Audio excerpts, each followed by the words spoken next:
There is no point to be pursuing what you get over to if you are raised properly. You will know it is late at this time. Can I form a shield against a particular person? When the case is looking inwards now, who are you who raised you? I want to go before that. When you have to come out, mo fi ọ̀rọ̀ bàbúrà ẹ má wà fún gbogbo ìyẹn lọ èmi o gbogbo òwe tẹ́ ṣe ẹ má wà fún lọ èmi.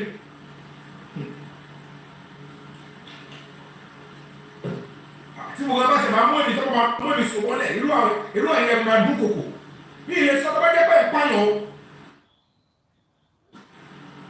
ní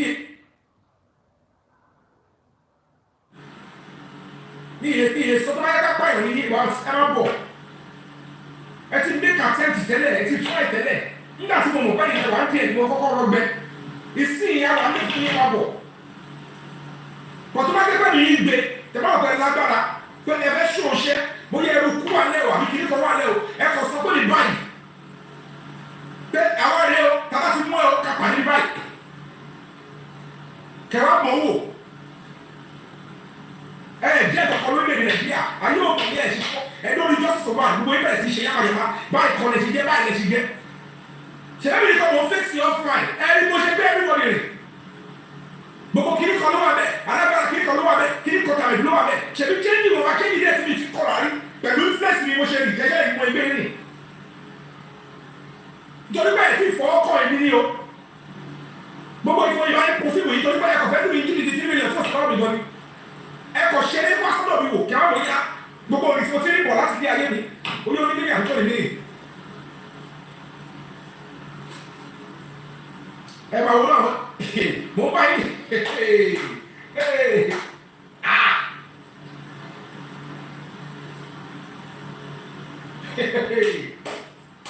ṣé orí bàtí bá jẹ́ ọ̀sán kókè o ayé mi eléyìí o ọmọ pírẹsidẹ́ntì ló pé ní òfin ọmọ oúnjẹ Easter o máa sọ gbóyè fún yín bì ókè o àmì jẹnẹrà kan ló pè mí o tó lè wá ṣe kan Jésù gbọ́ wọ́n bu pírẹsidẹ́ntì Nàìjíríà wọ́n sì bu lánàá àwọn tó bú sípà ó yẹ rìn káàkiri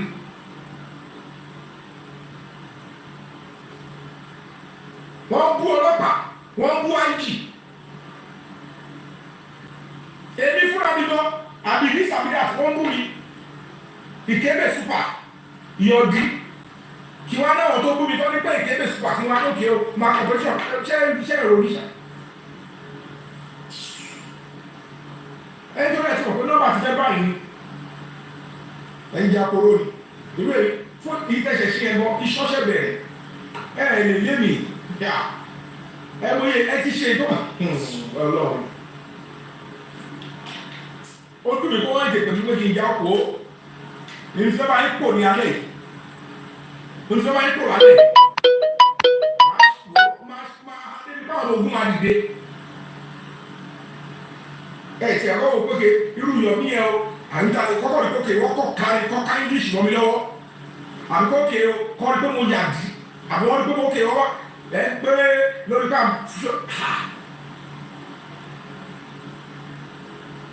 sọ èyí ní sáà tó ń ṣiṣẹ́ pẹ̀lú yín ni wọ́n ní òkè o dàbọ́lá kan òun ló ṣe o tó wà nulẹ̀ tí ó wà mẹ́ta tí Mohbad tó gbé òkú Mohbad lọ sọ́sítù sáà lọ pọ̀ pé ẹ kó wù kọ́ gbókè wọ́n gbọ́dọ̀ gẹ́ ẹ̀tì ẹ̀ kó wá sọ̀rọ̀ àtàlúrà àti dàbọ́lá.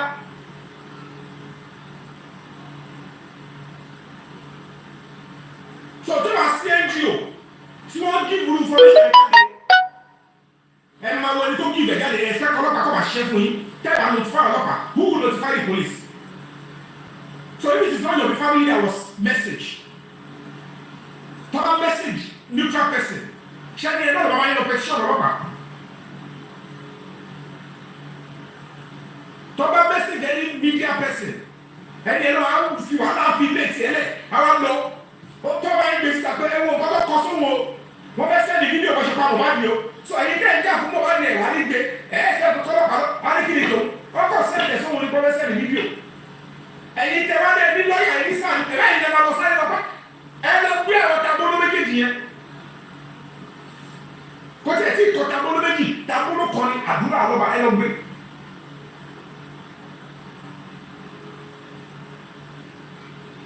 ebi ò fọ́ fún gbogbo kò sí tẹ̀mí fọ́ fún yẹn gbàdé gbogbo drama tàbí ó ṣe ẹ̀kẹ́ o àfẹ́ṣe ìkọ́ báyìí ẹ̀rọ ẹ̀rọ wa yẹn fẹ́ mi ẹ̀ ti lè sọ̀rọ̀ ẹ̀ ń tọ́ra yín ẹ máa fi social media máa ṣe activism ẹ̀ ń jókòó sílẹ̀ yọpọ̀ lórí ẹ̀kọ́ ṣe.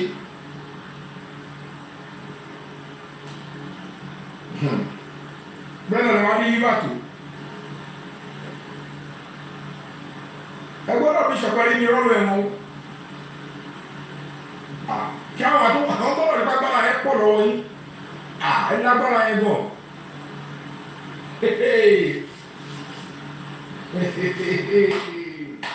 ó tutù ó wọ yín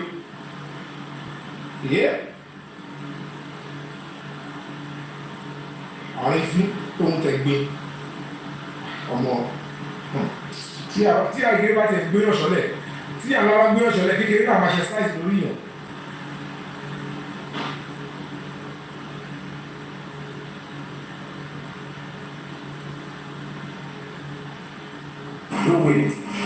The first we allow him and his mother, we give them reasonable time, an opportunity to prove their points before the public and the whole world as required by law.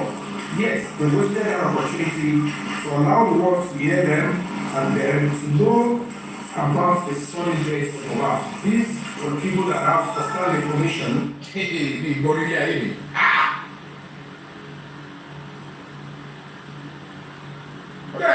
Abuse what they call social media.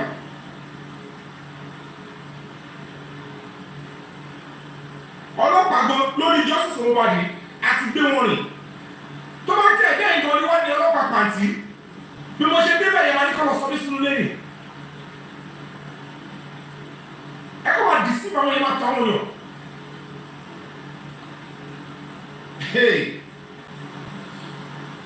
Ẹni pé even Papa God n tẹ́ ẹ̀ mọ̀ ní pé no, I don't need to tell these people what really understand the company government.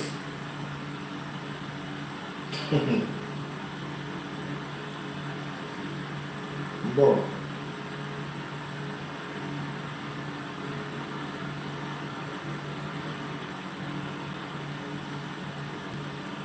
ẹ̀kọ́ bẹ̀rẹ̀ báyìí pẹ̀lú ilé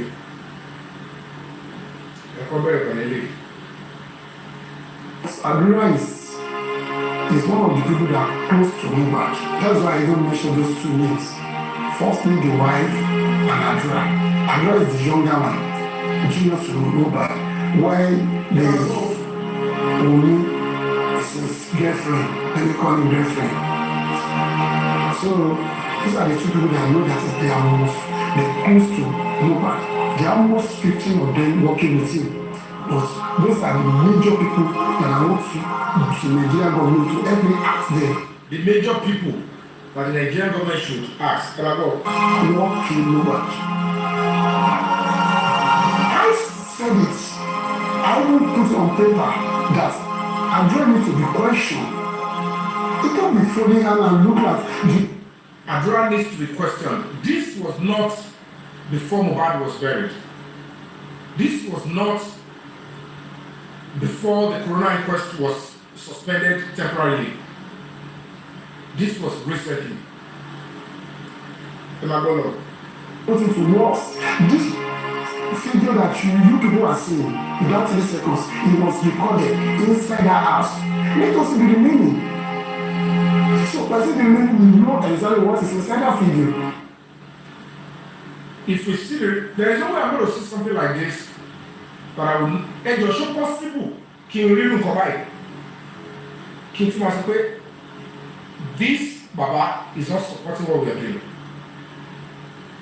And now if this is a clarion call as a human rights organization, even if he didn't say this but he eventually said it out, nígbà tí Baba yìí ti sọ kínní àti ìyára rẹ̀ tó pé ẹ̀ ń búrẹ́ sí ó yẹ kí ẹ ti wọ́n ni wọ́n ní àdétẹnu gbómi ọ̀wọ̀. You are beginning to stand that way. I mean, one lady see, you want my shaking it. Okay. So at the end of the day, every what step did you take? Did you help him to get the Adura? Did you even write a letter to the police to say that this Baba, they saw on TV? wọ́n lè marry. They want action. They want somebody to take the right step. And I, upon myself, I make that step. Ejo, if Toba gbe àdúrà, as he said, with perfect humility, Ejo, kí ni kókó tí a fẹ́ gbọ́ lẹ́nu àdúrà? Is it not worth crying about? So why will anybody tó fẹ́ jèrè ọmọ tó bí will now look at what I have done and still want to castigate me and will be threatening me on social media? Because if we have a form threatening you, I don't know. Anybody can write to anywhere. Anybody can do whatever they can do. Mo rí tó pé ní sítéèkì orílẹ̀-èdè mo fọ́lọ́ bàbúrà mo ti kọjá lẹ́fù yẹn. Mo ti kọjá ẹwọ́n bí ẹgbàá gbẹgbẹ́ wọ́n ń parọ́ fún yíyan. Mo gbé ẹ̀kọ́ kọjá ìbùsùn ọlọ́wọ́ mu wà. Gbogbo ìfúnpọ̀ ìfìyàn wọn rí torí gbogbo báyìí wò pé the public cannot be making a crowd. Mo ti sẹ́ndì ayé àwọn èèyàn mo sẹ́ndì ara àwọn tó ti sẹ́ndì message sí mi lórí Instagram. Mo sẹ́ndì sí mi lágàtà yẹn. Tí wọ́n ṣe tó lórí wọn wò ó ní kí àwọn kọ́ máa wò pé I don't know Yomi ẹjọ́ kó wọ́n fẹ́ kó ṣègbéraga. Àwọn tó mọ̀ mí mo bá àwọn tí mo bá ṣiṣẹ́. Do you think it's easy for me to be in this industry for 20-something years? Ṣé gbọ́ ìrìn pa mi ni? Ayé pàtí gbogbo ó bẹ̀rẹ̀ sí lórí Instagram ní gbogbo lọ́rọ̀ rẹ̀ bẹ̀rẹ̀.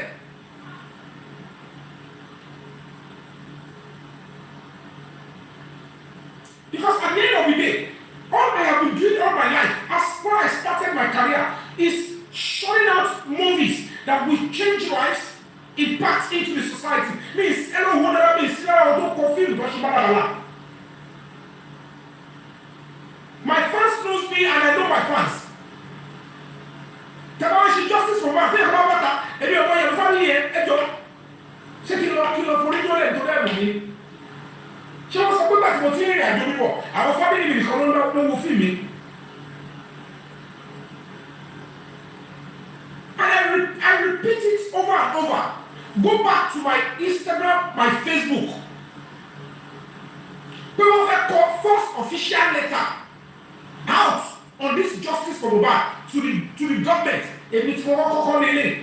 Go to my page. Go back.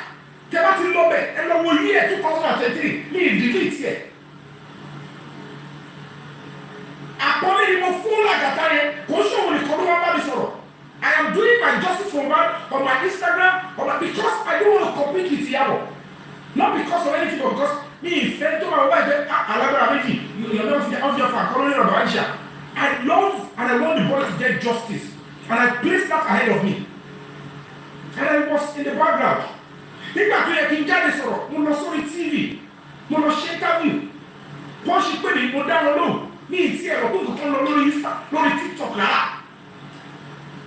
When I was going to say, let me stop the corona court. Nígbà tí mo sọ pé mo fẹ́ lọ ṣe protest ní orí corona court, I never knew or know anything about TikTok. Orí Instagram ni mo ti sọ where I have close to 1 million followers. Ibẹ̀ lọ tí wọ́n bá mi sọ pé now that you are ready to go, we are together, we are akọ́rajọpọ̀ more. Lórí TikTok. I said I don't want to do TikTok. Any little one of I, you can't be speaking with the two sides of your mouth. Tó bá jọ ṣàkà, tó bá jọ ṣòkò. In this kind of a struggle, I realized immediately, it's either I run away like every other activist, I avoid it, or I bring myself low, allow them to do nonsense on me, but continue to pursue the goal. Tẹ́bá wo, ẹ̀rí tó bá ṣe ń ju ẹ̀rẹ̀ tó ṣojú dọ̀tí, àti ìyá o, àti bàbá o, àtàbúrò, mò ń gbà sára, and I was staying on course, knowing where that kò sí mo ṣe. In this kind of situation, I can't come up perfect. Kò sí mo ṣe fẹ́ bọ̀ wá wù tó, àwọn kan ti wà, they are standard, ó lè mọ̀ wá wù. Torí wọ́n ti rí pé wá ṣe competition, sí competition. Mi ò ṣiṣẹ́ oníṣẹ́, I am not doing what I don't have an idea. I have have a background in human rights advocacy. Know the difference. It's a different ballgame if I'm just a random actor and I just want to do it, get a little bit. No. That is why I brought out the standing. I said, go back. Money, okay, no fashion human rights for me. He shares symposium. He feel all the boy. Mo kàn gbọ́dọ̀ kọ̀ sọ fún mi ọmọ mi ò ní kọ̀ sọ pé àwọn kan sọ pé kí n kọ̀ lè bá wọn ní àkúrà rẹ̀ fún òdìdè. I have started my NGO before Mobile even starts. We don't take it as a corridor. I know what was supposed to be an NGO. I had my first summit in 2019. She had my free FFP on the yeah, where are we sitting? And remove no. We are not going to be saying Mobile symposium again. But she did not have to come to symposium and summit to her. Tabac choose that down because they sit on social media and they say jokes, and some people start making unnecessary abracadabra. The fact that we on people, even if I'm going to police station, I'm going to court, Moshe and Fudu, Oborabishi is no longer making sense.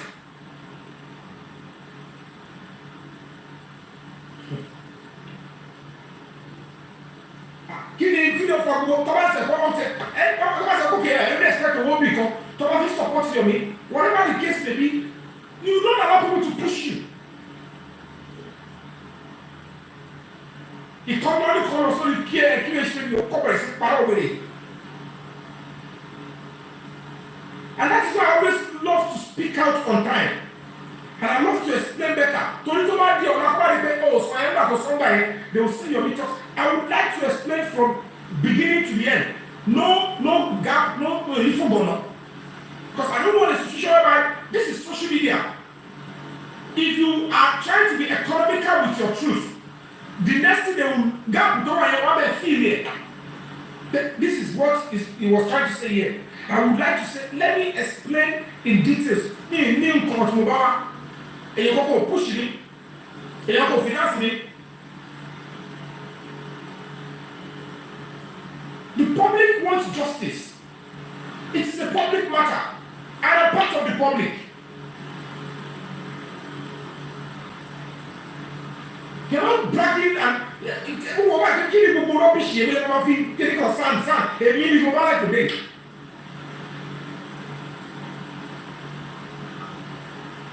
Ọjà ọmọ mo ti sọ pé ọlọ́wọ́ ayé ẹsẹ̀ ni wọ́n lọ sí ẹsẹ̀ bí ẹ̀mí ẹsẹ̀ àgbo tó bá bímọ ọlọ́wọ́ ayé ẹsẹ̀ ni kúrò nílé mo mọ̀ pé gbogbo tí ń jẹ́ tọ́lọ́run gbogbo orin lédè máa lọ sí kúláàbù àti ọlọ́wọ́ níjó ṣẹlẹ̀ síbi wọ́n ti bá ti parí ilé mo mọ̀ pé ọlọ́wọ́ ní fún kò ní ṣẹlẹ̀ lọ ṣùgbọ́n pé mi ò ní yanjú eléyìí pé máa gbé ìtìrì òsì ìtìrì tó máa tábà fi mú gbogbo ẹni tó pa gbogbo ìtẹ̀gbà involve kò sí ẹ̀rìn yìí pé wọ́n ti ẹ̀ ti ṣe mistake fẹ́ wá lu èmi jìbìtì ẹ ti tọ́wọ́ èrè president gan ọ̀rẹ́ sọ pé kí n má ṣe èmi ló fẹ́ gbá ẹ̀sìsà èmi ló fẹ́ gbá kò ṣòwò yín èmi is a crime ẹ máa wá justice ọmọ Nàìjíríà ní ìmọ̀ jẹ́ àtúbọ̀ bàbá ẹ̀ ní ìgbọ́dọ̀ mi fẹ́ lọ sọ́nà ẹ̀mẹ̀ ó ti kú wà mọ́ṣúárì ẹ máa fún justice kò nídìí láti kọ́ àdídìí ẹbí àdídìí family tí wọ́n bá ṣe pé kí ni iṣẹ́ family ìjọba ó lẹ̀ ní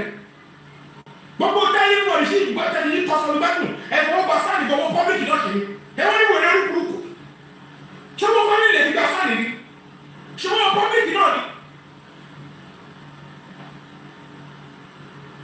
ẹ̀rẹ́ ìgbà yóò dé ẹ̀rẹ́ ìgbà mi wọ́n pín tó ọ̀gẹ́ ọ̀kọ́ náà yẹ òun lérí sí ẹ̀ ní. tọ́lẹ̀ tí ókè kò sí wàhálà no problem ọlọ́wà mo fẹ́ kí ṣìyẹn ṣe yí dáadáa kó máa ṣe yí kọlẹ̀ ẹni pé kò sẹ́ni tí ò ní padà kọ́kọ́ kí àwọn tó pa àbáyé kọ́kọ́ tó léwọ̀n kò sí tí ò ní kọ́kọ́ lọ fi ara gbáyùn kò sí tí ò ní ẹ bá mọ́ lára bí kì í ṣe máa fún pọ̀ lélẹ̀ ẹ wo wá àrífí ìwé ìwọ nìyẹn ẹ ọ́n donate sí foundation ohun tó bẹ̀rẹ̀ ọ́ bí ọmọ tún ṣe kọjá bẹ̀ ẹ wo yẹ ẹ̀sùn ẹ wo yẹ sleepless night.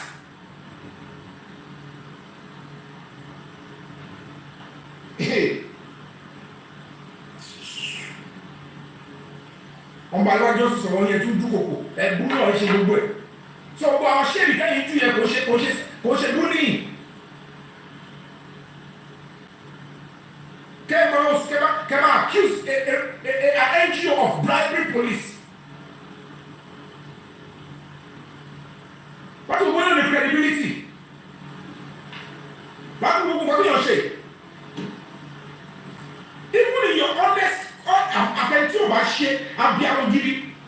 knowing fully well that whatever the case may be, Adura is your brother we're talking about.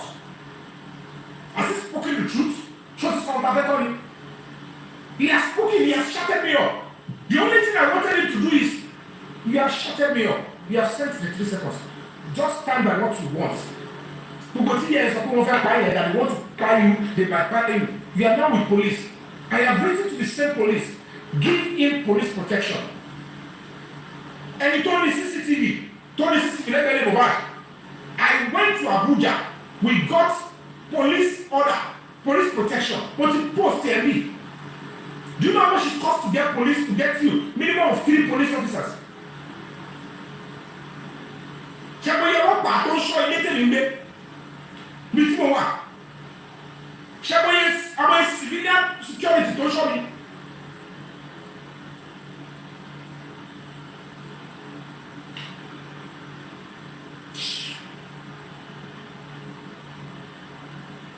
Ẹ̀kọ́ bọ́ sórí àwọn blog ẹ̀ máa bọ́ sáwọn platform station káàkiri máa kọ́tọ̀kọ́tọ̀. All they did when you want to discourage people from supporting the coalition so that we don't get justice.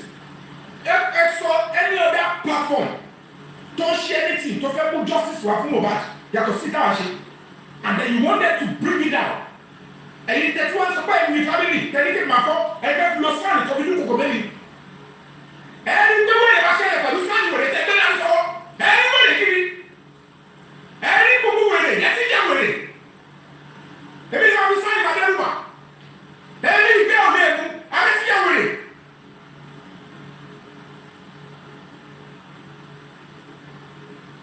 Ojú máa kojú pẹ̀lú gbogbo yín papọ̀ pẹ̀lú ẹ̀rí náà wò déètì kòrónà kọ̀ọ̀tù yẹn àjọpọ̀ bẹ̀ ẹ̀rí náà wò fún pẹ̀tì ẹ̀ tí wọ́n tó wọlé yẹn ẹ̀ wá ní sí ìwùjọ yẹn ó lọ pẹ̀tì ya wèrè gbogbo wèrè táyì ṣe pẹ̀lú fámìlì yìí táwọn wò yìí ṣé wọ́n lọ́pàá tó fún ilé ayé ọgbọ́n wèrè ẹ̀fẹ́ mi lẹ́ fi dún kòkòrò ẹ̀mí ẹ̀ bá ní wọn ẹ̀ ti gbé Nàìjíríà you think Nigerians are dogs. Ọlọ́pàá tó wà ní gbogbo ẹ̀ àṣírí gbogbo ẹ̀ mọ̀rọ̀ mi jáde. Kòrónà kọ̀ọ̀tì yẹn àtọ́rí mi ẹ̀ tí bàtí wá kẹ̀kẹ́ mi lọ́wọ́ rẹ̀ kọ́ mi nígbà tí bàtí wá. Ẹni ọkọ ẹni sì lẹ́lẹ̀ mi. Fún ìdẹ̀sí ṣe yẹn. Bùrẹ́ sí méjì ọ̀pá pàdé bẹ́ẹ̀ o. Méjì ọ̀pá wá o. Àkí gbogbo wẹ̀rẹ̀ ní burúkú.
family is doing is bad, is criminal, is against the law. And I'm jáde, kẹwàá wo dídé náà ti jáde.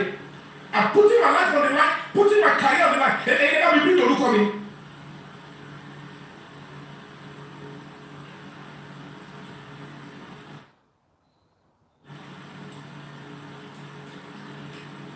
Wọ́n gbẹ́rù àyè fún wọlé lé. Yorùbá ìbọn kọ́ ṣe ẹni yàn kọ́ ṣe bí wèrè. Akọ̀rọ̀ àjọ agbé píṣọ̀ mi sílẹ̀.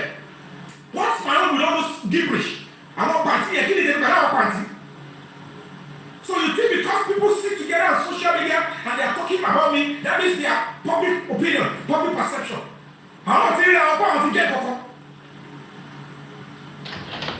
Ẹ kọ̀kọ́ tó ń gbé lórúkọ ni.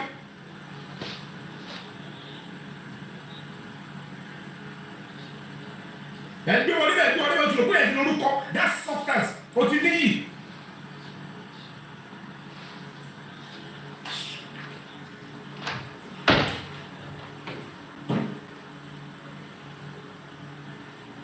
Bí kí n bá ìṣẹ̀ṣẹ̀ bọ́ta tó sọ kọ́kọ́ mo kàn ń wò ni.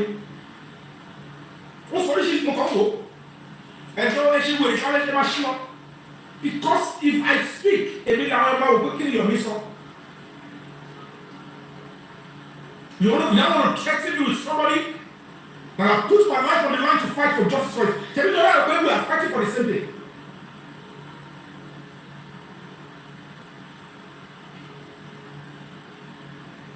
Àwọn àlè fi wèrè wo nìyẹn? Bẹ́ẹ̀ kiri kọ, ọmọ petition ẹ̀ sáà ni màá petition mi.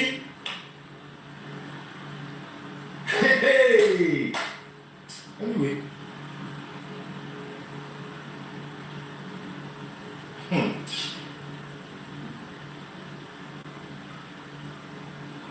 Lè dá mi lóhùn. Ẹ jọ nílẹ̀ Yorùbá ṣé ti ká lè nìkan dá tó ṣe. Rárá o, ìbéèrè yẹn simple ọmọdé gan lè dáhùn rẹ̀. Ìdáhùn rẹ̀ ni pé rárá. Ṣé ẹ rí bàbá Mohbad? Wọ́n ti sọ àsọjá àmọ̀rọ̀ jù. Àsọjá àmọ̀rọ̀. Wọ́n ti fẹ́ fira wọn sí pòtíṣọ̀ tí ìyá Mohbad wà nísìnyí. Tí gbogbo ayé fi wé sí ìyá Mohbad. Mo sọ fún ní kan láàánú ní bàbá òlọ́rọ̀ ń gbọ́. Ìgbà lòun lágídí ó lòun lágídí kì í ṣòro nìkan ló lágídí o. Ìdẹ́sẹ̀ nìkan ló ti lágídí. Àkànfí ìtura wa mọ́ ni. Èèyàn ló bẹ̀lẹ̀ lóru lóru fi ké o. Ìgbà tí bàbá ti rè rò lẹ́yìn wọ̀nyí kí bàbá kan ṣọ́ra wọn dáadáa. Àwọn tó ti bàbá mo sọ kínní kan lọ́jọ́ kínní àná. Ó dàbí pé ṣèjọba ti sọ̀rọ̀ lórí platform àlọ́rí lórí rédíò ní ọjọ́ lè yọba ti sọ yẹn náà lẹ gbàgbé. Ní ìbíjì ọ̀rọ̀ yẹn mú. Mo níṣẹ́ rí àwọn tí mú bàbá yẹn mo ló ti láti rí kan tí bàbá ṣe sábẹ́ wọn tí fídíò ẹ̀ wà láwọ́ lọ́wọ́ wọn òun lọ bí alẹ̀ mọ́ bàbá. Àbá gbọ́dọ̀ rí bẹ́ẹ̀ ìyẹn máa ní díẹ̀ o. Ẹni kí n sọ mo lè fi òbí sọ mo ní kì í ṣe gbogbo aṣọ lọ́sọ̀ lẹ́sà lóhùn bàbá ń gbogbo prógrámù wa ló ń gbọ́ ó máa rókì lọ. Àbọ̀ kì í sì prógrámù wa.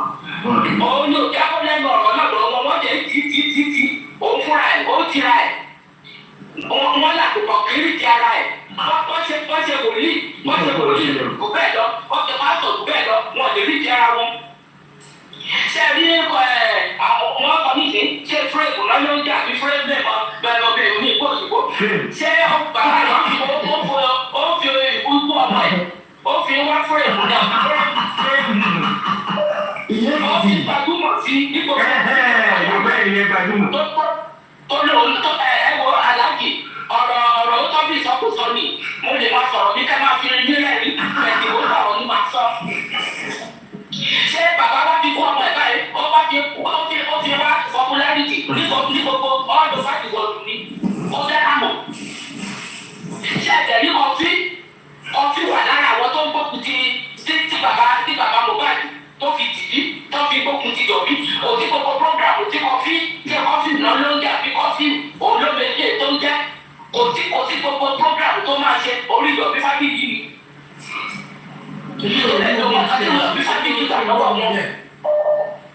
Ẹsì dájú lọ́wọ́ ọ̀rọ̀ mi lè ṣe ẹni tí kan ò lè dání kan dákó ṣe tí bàbá Mohbad láti mọ̀ kó ń lè gbé kan ṣe Yorùbá.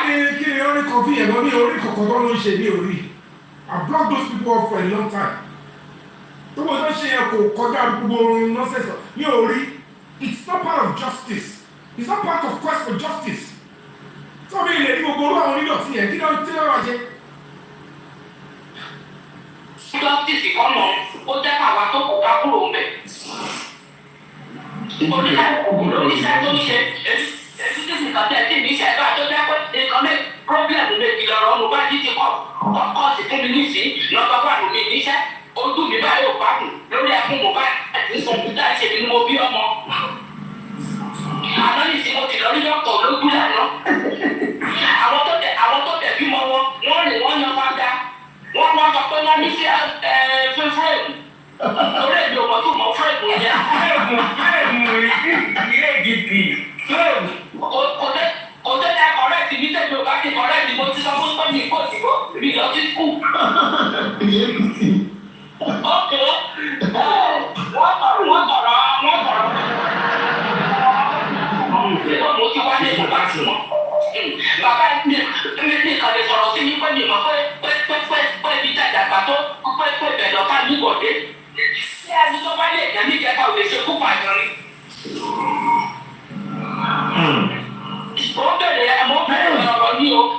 Ẹni tó bá lè jẹ́ níjẹta kò lè ṣe kú pàjọ. Kò lè wà nínú àwọn tó gbìmọ̀ pọ̀ mọ́ ìyan ní. Tí bàbá sọ pé tọ́pẹ́ sókè tó ń gbé wá síta yìí tó sọ pé ó ti tọ́jú kan títọ́. Gbogbo ohun tó fẹ́ máa lò nìyẹn. Except you are not genuinely fighting for justice. Tó bá ti dé stage tó bá ti sọ pé ẹni kìíní kan lọ́wọ́ ẹ kú, àwọn ẹni ọmọ wa kú, káwọn kan wá dá sí. It is because by the time the truth is now tilting, ẹ bá gbàgbé pé partially mi ẹ bọ́ta, ó ní tó bá dé pé poison lọ́lọ́ máa ló pa Mohbad, òun àbábọ́ kọ́ àdúrà tó sí oúnjẹ tí mo wá nìyẹn last. Now they want to now tell us as a society that murder case is not a family matter. Mo fẹ́ wo adájọ́ tó fẹ́ sọ pé mi yọ ọ́ kúrò. Mo fẹ́ wo ọlọ́pàá tó fẹ́ mi yọ ọ́ kúrò. Ẹ ṣẹ̀ṣẹ̀ fẹ́ rí wèrè. Wọ́n ti tẹ́lẹ̀ ìlú ẹ̀ṣẹ̀ fẹ́ rí wèrè. Ẹ ṣẹ̀ṣẹ̀ máa rí pé ẹ ti tọ́ wèrè. Ohun tẹ́ dọ́gbọ́ra ipò tẹ́lẹ̀. Ẹ ti fẹ̀dẹ̀ ẹ máa ṣẹ̀ wá rí. Ẹ ti bẹ̀rẹ̀ tẹ́ ẹ bá kò tẹ́lẹ̀. Ọ̀yẹ́ lọ bèrè mi lára. But I'm not interested in anybody liking me. Just do right by my side. This country must get better. Tó mo ti wá sílé Mohbad bẹ́ẹ̀ náà ló sọ fún ọmọ rẹ̀ òní. Ṣé ọmọ rẹ̀ ìyàngán tọ́mọ èèyàn bá ń ṣe rere lójú ẹ̀jọ́ ṣé mo lè kù sí ni? Tọ́mọ tí ẹ wà lójú kan tọ́mọ tí ẹ mú òkè ṣé ó lè inú ẹ lè kù sí ni? Dókítà rọ bá débi ọ̀rọ̀ owó tààrọ̀ ọmọ ẹ̀jọ̀ tó sọ̀rọ̀ fúnra wọn.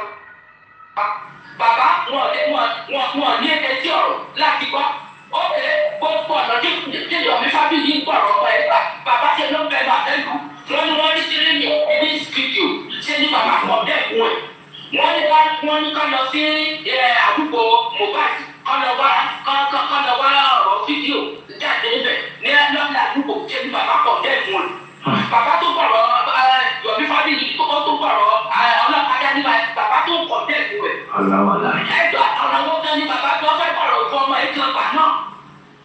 Akọ adé àbúrò aṣàtìlẹ́yọ̀ mo bẹ̀rẹ̀ kí ṣe gbọ́ ẹ̀ kí n bá tiẹ̀ lọ ṣe press conference wọ́n sọ oríṣiríṣi ìyá ìwádìí ṣe fídíò àbúrò àpòsì mo ní olùdákẹ́ I went on I had my press conference they came there to come and threaten me I went on then we were able to push forward ọlọ́pàá gbé àdúrà they invited him he came ó lọ kò wá padà mọ́ ó bẹ̀rẹ̀ sí sákìrì they picked him up. That's when we got to the idea that there was no Zomo.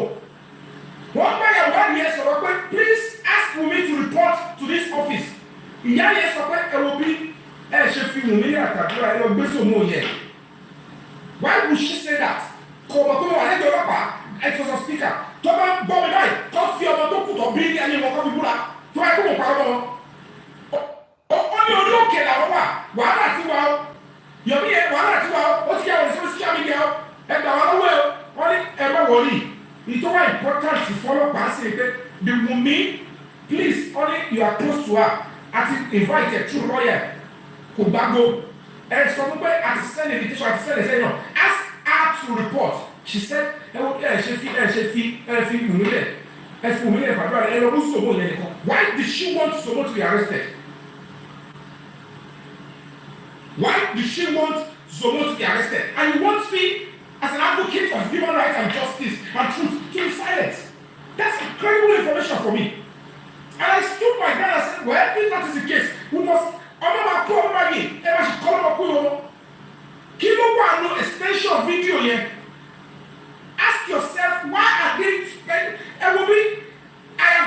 to accuse the police that you don't want me to see the extension of the video. No person that saw me. Look at what they are doing. At the end of the day, it is the same public money they are using to actually deny the public justice for the same person they are seeking justice for. Ṣé o máa wọlé ìlú lọ́wọ́ tẹ́lẹ̀ ní àríwọ̀ owó yẹn tẹ́lẹ̀? Nǹkan wá bó sùsù olóko táwọn ti kóra àwọn jọ síbi kan, èèyàn kan máa ṣe èmi kí ni gbogbo àrífí wèrè? Ó jẹ́ ká gbọ́ tó fi máa rí justice.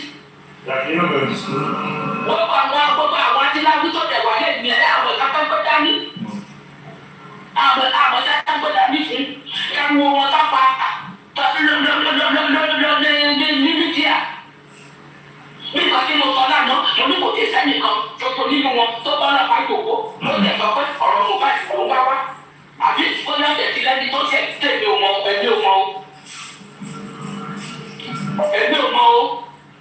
Tọ́lá lẹ́ni tó ní bẹ́ẹ̀ kó sọ pé wọ́n ti pẹ́ bọ́yá kọ́fì o lọ́nà bọ́lá pàjòkó o àbí búkì gbèsè lọ́nà bọ́lá pàjòkó àbí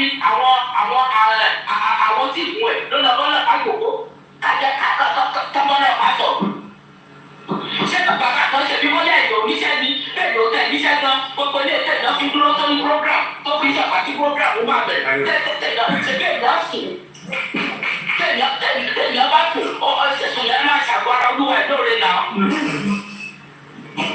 Bàbá ẹ̀ wọ ẹ sọ́ra mi o, ẹ sọ́ra mi kan, ẹ sọ́ra mi kẹjọ tó lọ sẹ́.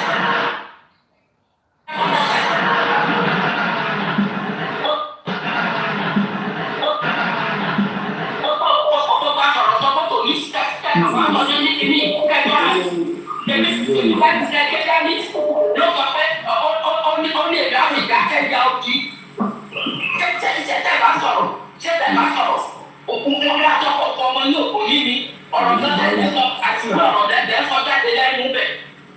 Àṣìwé ọ̀rọ̀ táwọn èèyàn rí tìmú lẹ́ sọ tẹ̀ bá wọn bàbá kò sọ ọ̀rọ̀ lẹ́nu ní kẹ́kẹ́ gbogbo. Kẹ̀kẹ́ tó wájú ó ti sì fọ́mọ lọ́mọ tó kù.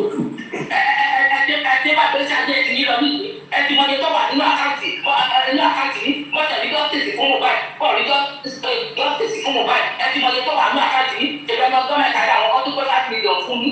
Wọ́n mọ̀ yọ ọ̀nà tẹ́tí ń gbà bẹ́ẹ̀ ni. Ọmọ tó kù lánàá ẹ̀ ṣèyàn bí ṣe pẹ́ ṣe pọ́ ọmọ yẹn bí ṣe pẹ́ ṣe pàṣípì àti pẹ́ ṣe lọ́rùn ọmọ yẹn sínú òkúsì. Ṣèbí ó dárùn kan bá mú adìyẹ èèyàn. Tọ́ka adìyẹ èèyàn kò lóko kan tí lárùn bá mú èèyàn á kàánú ẹ̀. Àánú ẹ̀ ní. Tọ́kẹ́ ẹ̀wọ̀ ṣé ìjẹ́tọ̀ tó pa nílẹ̀ mú gan tẹ̀kọ́ tó ní kiri tẹ́tẹ́ wá máa tọ̀ ọ̀rọ̀ rí ọ̀rọ̀ tí ò ṣe gbọ́. Ẹ tọ́ra ní ọmọ tó ní pé tẹ̀lé tó ti ẹ tọ́ra ní gan ni ẹgbẹ́ ọlọ́tọ̀ tẹ̀gbẹ́ kó sọ ni láì ní tẹ̀lé àkùrọ̀ gbọ́ bàbá tó ní bọ́ pílásọ̀ fún ẹ wá kọ̀ dẹ́nu iṣẹ́ ìjọ kankan. Tẹ́bá ti wá kọ̀ dẹ́nu iṣẹ́ ìjọba fábílì gbogbo ìjẹ́ ló máa kó lẹ́yìn yìí èmi kan ní tẹ̀lé kọ́ prógrámù kọ̀ọ̀kan mọ́. Kí ló dé tó fi bẹ̀ kúrò? Wọ́n tó lọ gàǹdà, wọ́n tó lọ gàǹdà, ẹni ta ló gà lẹ́yìn òkú lẹ́yìn. Ṣé bàbá tèntè ó yẹ ká máa tira yín ni? Ṣé lọ́pọ̀ lórí débẹ̀ ni? Àdìsí mi ṣe ẹlẹ́tí lé ní 55 years. Ṣé ọmọ 40 years tí o bá ti tán jọ àgọ̀ ló máa pa?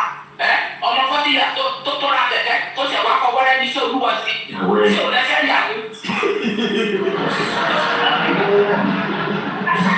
Ọba ń dọwọ́ bò mí lórí ní ti wọn kápá sọ pé tó bá sọ̀rọ̀ sí ní mi ò lè gbà. Mi lè dọwọ́ bò yí lórí sókè nítorí kìkà láti gbọ́ wá. Èmi ò lè dọwọ́ bò yí lórí mọ́lẹ̀ o, màá sọ òótọ́ fún yín. Wọ́n sọ pé frustration ló ń ṣe mí. Kẹ́kẹ́ lọ sáta ìsọ lẹ́nu. Frustration ń ṣe mí, wọ́n gbówó fún mi ẹ̀ gbà. Frustration wù wọ́n, frustration. Ẹgbẹ́ lọ sí pàtí. Ọmọ mi lè wà nínú mọ́tò àní. Ẹgbẹ́ máa ní o, ẹgbẹ́ máa ní gan ni. Ẹ ṣe wà.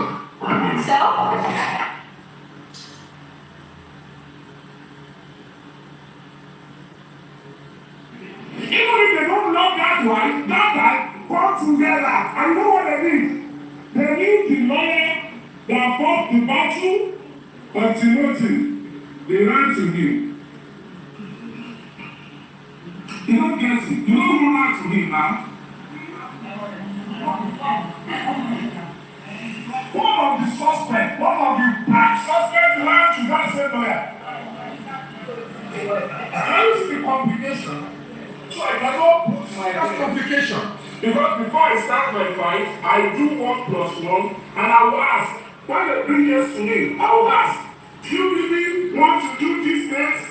If you tell me yes, I will say, I can call you 1 midnight, 1 a.m., 2 a.m. You say yes, okay, let's go there. I am doing this justice. Yes, Psalm 91.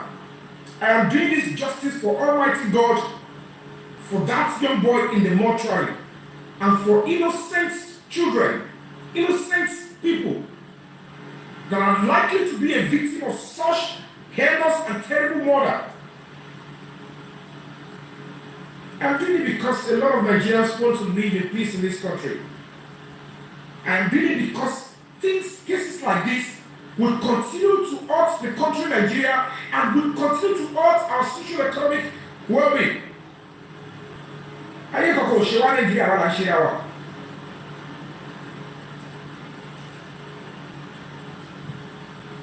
Ayé kọ̀kọ̀ òṣè wá. And we as a body, we have a duty and a role to play in the society. Tí bá ti wá tọ́ ẹ má wá tọ́ mi.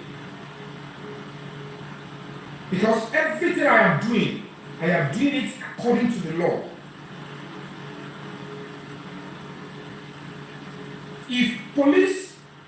If any individual, if they can cross or try to obstruct my means of getting justice, if I can file against them, if I can write petition against them, if I can do this, then you're telling me they file against. Everybody can see the drama of Mohbad. That is not because she's showing off to Mohbad, but we're not showing her. If she wasn't in the house, how will the police get to the root of this matter without passing through Adura? That she is now jumping Emma Jacob because she knows that no matter what, how did the video stay with your son? She now video ẹgbàgbé TikTok ẹ lọ́lọ́ ẹgbàgbé pé phone ẹ lọ́lọ́ ṣe bó ní video ẹ lọ́wọ́.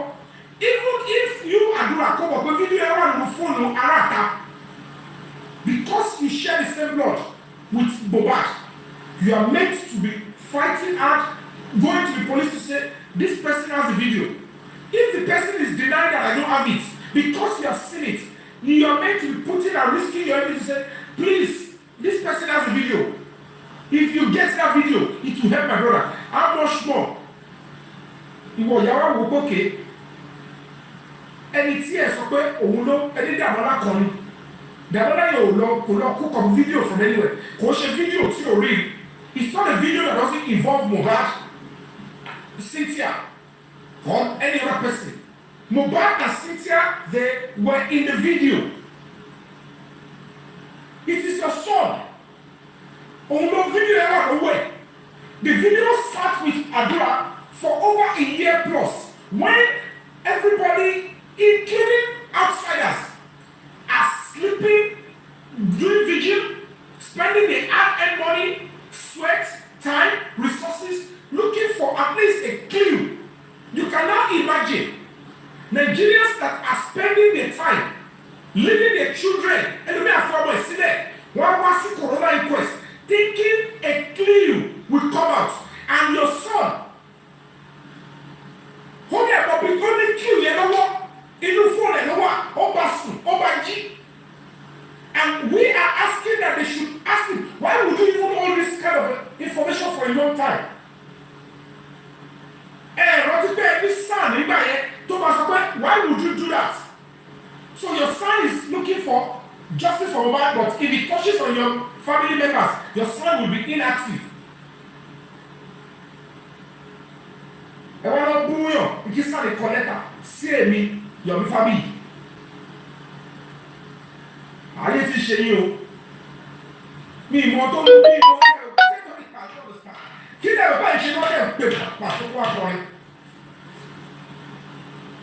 And to send you is because some terrible, dirty people are giving you people relevance and are trying to cover up this kind of terrible crime. Let's show you where one people and some people are thinking and get a like a celebrity. And this celebrity, no, you come out and say, I want to wear this soon. No. This is pure rubbish. This is pure rubbish. I will never regret stepping in, but He will recover and He will put all of you to shame, and He will find a way to punish all of you that think this is an avenue to rubbish Him. I know now, Mr. Ledivisio. You don't think we should let that go? To get a any more chef delay, to buy a toilet what justice, forget I do not want so into a war. Forget about who pushed you back. Because you have a video. You were in the house. Okay, get out of okay, the video no more. Let's ask ourselves the honest question. Should we have about any? You know the mobile impact. Only 10 years I don't see money. Are you now present in Mubarak's life now? You are still absent in the boy's life. That is why as it is now, command why would you hold that? Okay, now, the video, kilo shele, kilo koi mo. What broke your brother's neck? If whatever, any reason whatsoever, was sacred for you to want to block and cover up what broke Mubarak's neck, he is the victim and is a priority for the government and the public. Anybody alive is not priority now. It is the person that they broke his neck, they took his life without his time, in his prime, is a major priority for the government to ensure they unravel it and punish whoever. So if you as a mother, you now think, oh, it could be this, it could be that, or when you work on it, it's quite distressing. It still reminds us that then you are a terrible mother. That you are a terrible mother.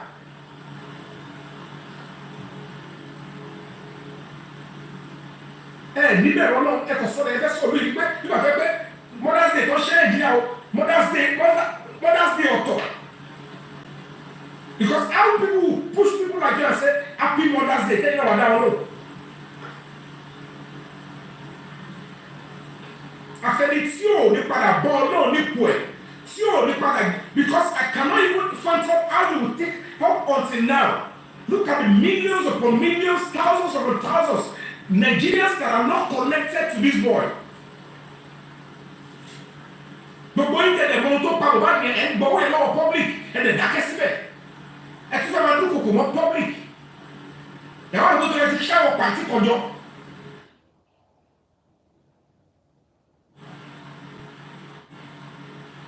I can't be bothered that anybody a non-entity.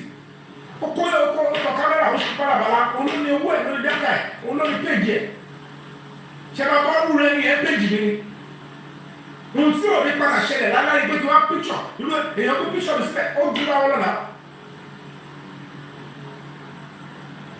Ẹ máa advertise mi page mi ní ìwé ìrí, nígbà tí mi ní sọ thank you, kéèyàn máa gbé picture mi síbẹ̀, kó máa pa orúkọ kó máa ṣe pé whatever it is tó máa ṣe ní ìrè sọ thank you. So whatever it is tí ò bá gbà ní ohun tó ṣe. Area. I don't see here God.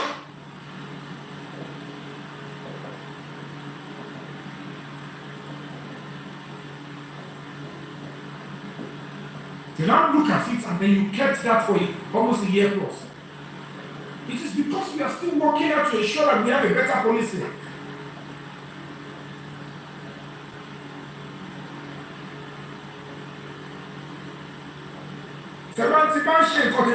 Block here. If it comes from your side, whoever throw back there, I pay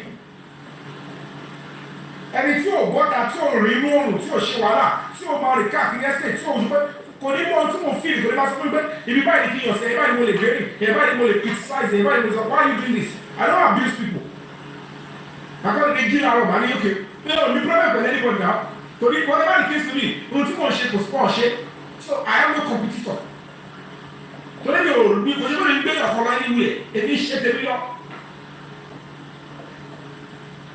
ẹ̀yin lè rí mi pé this is a correct competition lè rí because you are realizing the fact that now that the truth eléyìí ti rí pé òótọ́ yìí ó ti ń ṣì ó ti ń gbé lọ sí pé àwọn ibi tí cases wà lélẹ̀. What about those people's children? See what Simone, do you know how many people's children that were incarcerated? Some of them spent 4 months. So you think that's injustice? Holding people who never committed a crime. Do you think the public will join you in castigating and making sure they arrest some certain set of people and keep them that long? Ṣé àdínú stupid nígbà tí gbẹ́ pé tàbá gbọ́ pókè o Mohbad o wọ́n ní ó ń green fọ́fún sí i ọmọ gun lábẹ́rẹ́ nọ́ọ̀sì yẹn kò wọ́n rí ṣé àbáwá máa ń lọ condemn àwọn èèyàn ẹ̀rọ báwo ní conscience ni you think that's cause that the public went with your narratives tí gbogbo ilé ẹ̀mọ́jọ́ tí Mohbad kú tẹ̀ bó sílẹ̀ ẹ̀wá ní ká máa wájú òótọ́ so that when the truth is established in our conscience we say now that we know what happened.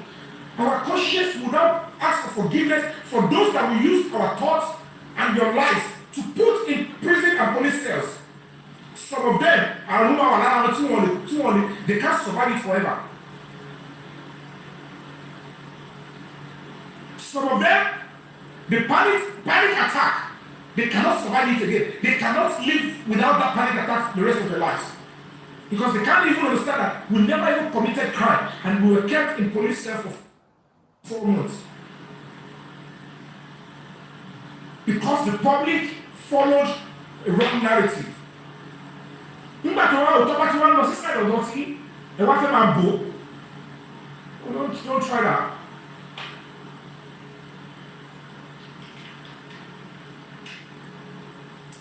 They are coming for me because they thought that by the time the case gets to party, they thought by the time the case got to party, to push it up, that is where it's going to end. They were already jubilating in advance. You can see how terribly ill-informed that their blogger was. That the case is dead on arrival. That their mother said he had told the police he deleted homicide evidence. And the police are okay with it. And I'm like, what's wrong with it?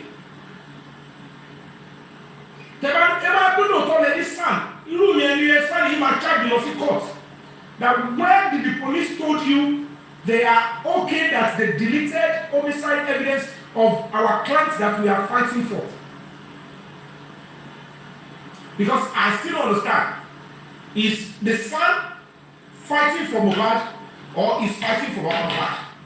Because if he is fighting for Mohbad, they said, the booking JSM wrote that the homicide evidence, tí dẹ́ bàbá lóhùn ní lọ́wọ́, tí ó yẹ kó submit fọlọ́pàá, ọkọ̀ jẹ́ fọlọ́pàá ní access, he told police face to face, with my people, the lawyer, that ohun ti deleted, and the same bookie, ló rush jáde tó wá type ẹ̀, ó wà lórí page, is documented, it has been taken and it has been submitted to the police.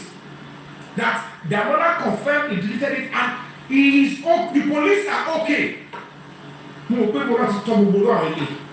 How did these people fracas and begin to drag in the every look at the kilo call justice fighting. Too much where I was able to wish it or feel it.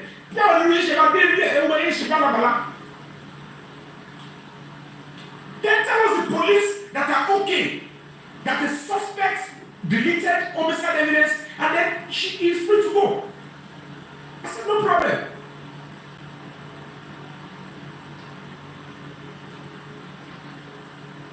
Look at we put you in the charge court. But when your Baba is trying to subject innocent Nigerians, helping to fight for justice, don't cast passion. You don't think that person deserves to be corrected? I said, I don't know who is pushing you. You need to tone it down. Yomi, go rest. Go rest, Yomi. He call your name. Baba call your name. People are helping you, and you're still abusing you. Who did he abuse? The people that is causing him, Uko. It's not people that cause him that he will come back. See the money they are doing it because they are members of the public and they have right to fight for justice. Justice like that, justice is the general language you are fighting for. You can't tell the problem that the family is the family. So it is not your property, it is not your right. That's okay. Right to have a right or proper right. To have a window, and it was about to yes. To have a family, a shop line on the table on the job, and the one line on. Nobody can say, I don't know wash off. You're still a shop back. It's your right to say, line on our family, it is your legal right on that. But they are paying. It is no longer a family. Yomi, they say you should leave justice for them. Oh. You understand? Because you are disturbing the man. Thank you, man. But I can tell you for Yomi, you are disturbing the man. Your lawyer will be the one to fight for you in that court. Papa not get money. We fair no say not get money. Now you want to tell us say not get money. We know say not get money. Why you call the area put? So the program. Why you come to say na do all that affair? There is no way. That means there's something you are looking for. Against the loss, against the spending, against the it is still the public money they will use to pursue the case, to get justice for Mohbad. See any member of the family, talk about court, talk about the case here, the governments are not interested. They won't even say where are they.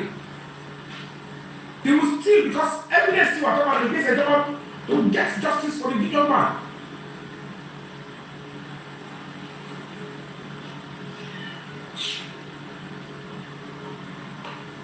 On the 10th of April, let's get ready. We're going to be storming that particular, because any Bami, the Amala Bami, Tolo will send the 3 seconds video to defraud me.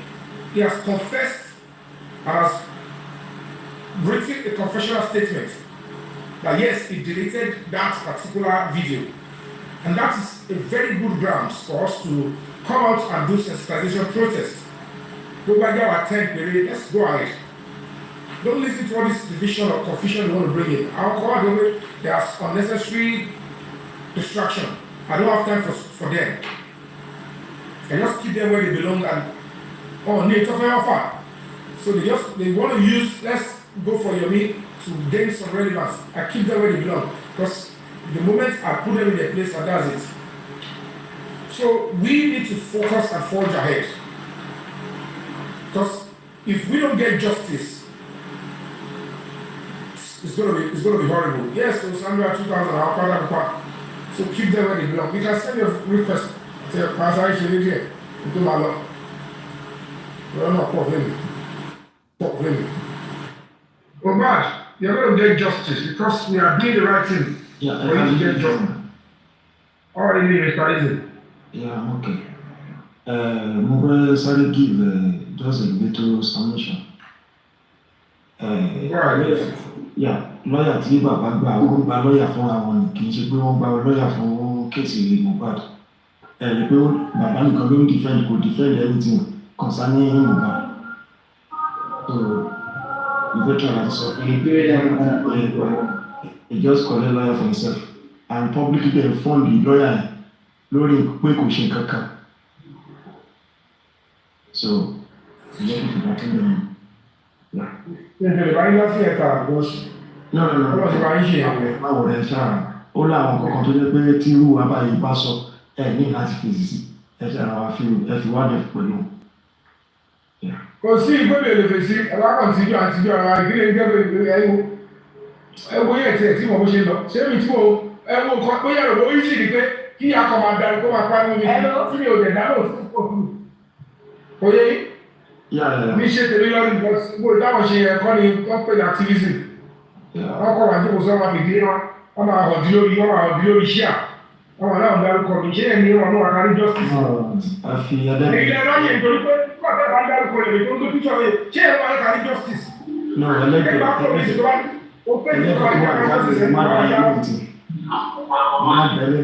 according to information tí mo gbọ́ gan ṣe wọ́n ní àwọn gbàgbére ní Germany ní Yaba fẹ́ẹ̀sì wọn ti wó àwọn òrèjì sáwọ́ta.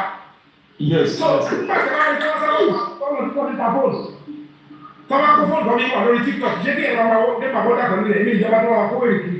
irú ló mú tẹ̀lé ọgbà ìgbọ́n ní kó ń bí ìjọba kọ́ lọ tó fẹ́ẹ̀sì ọgbà wèrè tó yapa máa kóra àwọn ọjọ́ pọ̀ ẹ̀fọ́ àwòrán máa dára ọmọ òsínwèrè máa rẹ̀ ìsá àwòrán wọ́n kóra àwọn ọjọ́ pọ̀ ìjọ kọ́ wà ní tọ́wà tó kiri tẹ̀lé pẹ̀lú kiri èmi orí kí pẹ́ẹ́sì wèrè fọ ọgbà wèrè fọ owó ni wọ́n ṣe ń pẹ́ àwọn èdè wáyé àwọn protest. Ẹgbẹ́ tó kiri lọ́kọ̀ọ́ tó jáde lórí. Àwọn akẹ́kọ̀ọ́ sálẹ̀ ń bú èdè tó wá. Mr. Omi ṣe mọ̀ pé ní Germany àwọn mímọ̀ ẹ ti dé Germany ẹ̀tẹ̀ ti máa lọ Germany nínú àwọn ọgbà òrè yẹn wọ́n hà láwọn wọ́n tún kọ́ ọmọ tira sínú ọgbà yẹn àwọn òrè wọ́n tún kọ́ ọmọ sínú ọgbà yẹn. Ẹ̀rọ ọmọ òrè nínú ọgbà ìdáwọ̀ ìwòye ọlọ́mọ náà ló ní. Wọ́n ní kọ́ ọmọ ìdí kò yára ìyá ọmọ ẹ̀jẹ̀. Bẹ́ẹ̀ ni ó kọ́ ọmọ tira níbẹ̀ yẹn. Ìtọ́kọ̀tù ní pé tó fi pọ̀ káyé ọ̀nà lọ́gbà ni wọ́n lè sáré ti dé. Ògiri fẹ́ǹsì ọgbà wèrè lówó. Ẹ̀rọ ṣọ̀lù ya tó lè fi apá rẹ̀ báyìí. Ní ọkọ̀ òwe tó ẹgbẹ́ ọkọ̀ wà bí tó wà ẹ má pẹ́ ìtọ́kọ̀ wèrè. Àwọn ọ̀rọ̀ mi wà wọ́n pé àwọn ìjọ ṣáàtì ẹ̀ka tí ó dà kọ́lọ̀ fún ìwòsàn. Èèyàn tó wà lórí dídò tí ìdìbò kò mọ́ mi. Èèyàn tó wà láàbọ̀ ó náà tún dúkò kó bọ́ ìyá ló pẹ́ rẹ̀ lójú.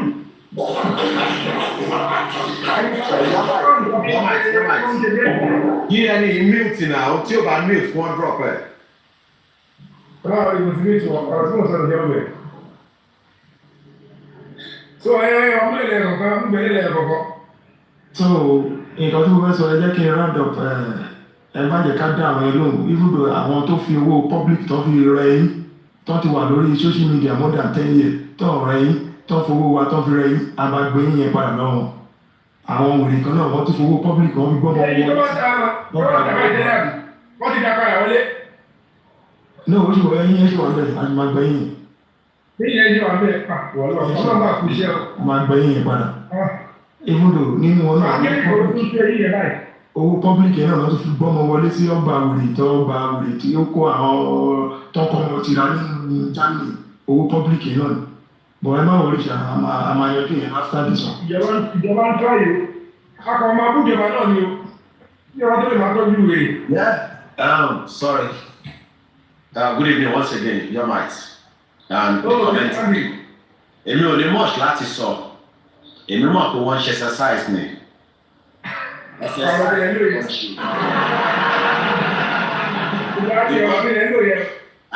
Ọlọ́run wọ́n ṣe exercise ni nǹkan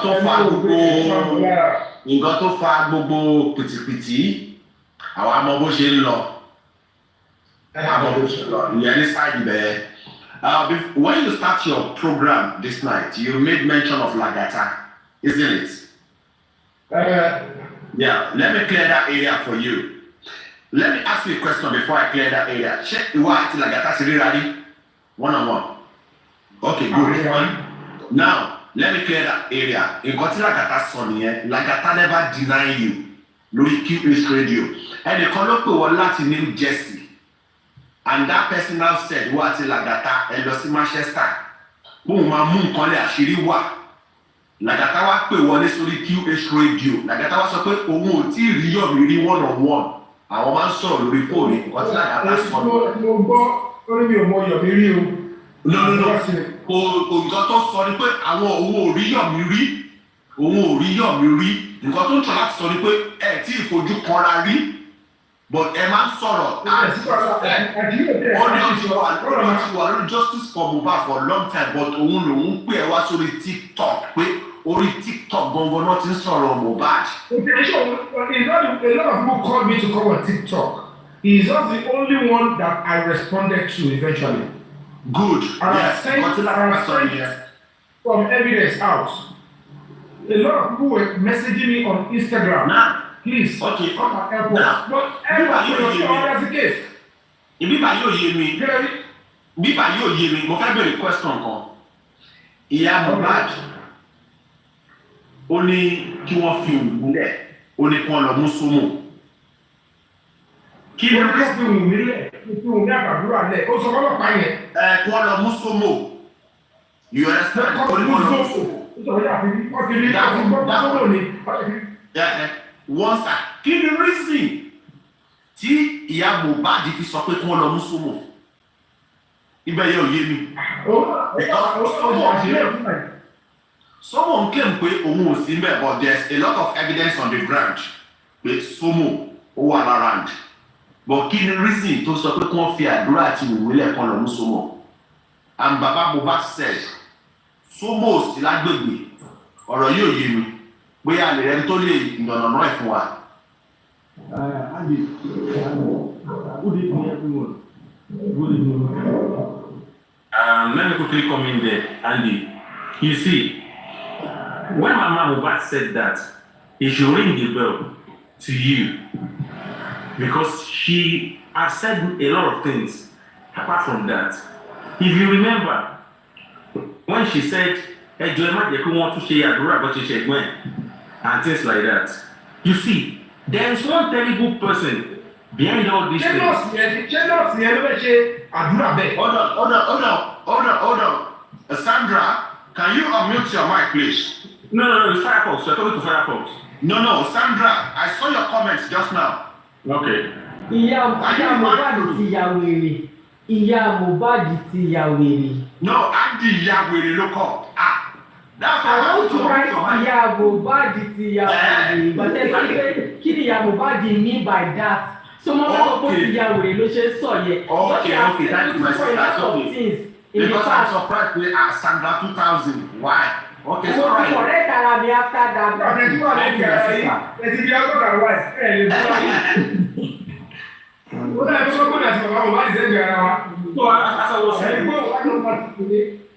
You see, Andy, when you see what is going on, sometimes there was a time that Baba came out. He came out for Mr. Yomi. He said, he appreciates what Yomi is doing. He does this, he does that. But I don't know if you paid attention to his last show that he did. He said some things. He said, you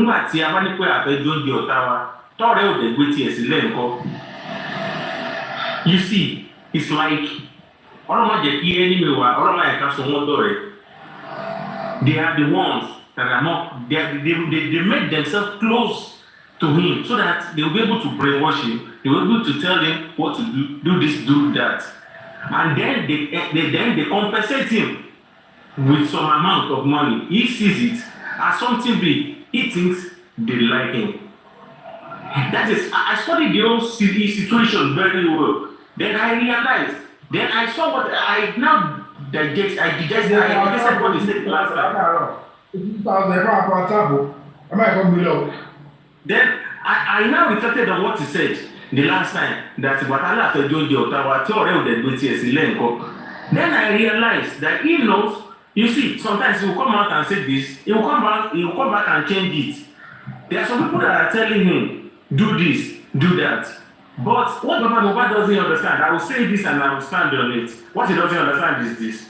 If tomorrow they should bury Mohbad, that is the end of the whole story. That is when he will realize that he doesn't actually have any frame as he has claimed. He doesn't have any frame as he claimed to. Because right now, they are, like pushing him, do this, do that. But he doesn't know. He doesn't see these things yet. Perhaps maybe he sees it and is just ignoring it. So as for Mama Mohbad saying all that, then you should understand the same applies to her as well. You see that it's like she's holding Adura, like Adura, guy, don't say anything. Don't say anything, things like that. For a particular reason that I do not understand. Perhaps maybe for the agreement because they are getting money after all. If Mohbad is buried tomorrow, then the case is closed. But I only pity the innocent boy. He's down there inside the morgue. His body is, right now, if we should look at if we go and check on him now, you see that he's not the same Mohbad that we used to know anymore. You understand? But meanwhile, some people are actually busy buying cars, taking millions of naira. Some are even saying that they are catching coups on it. And they think this is the right thing to do. You understand?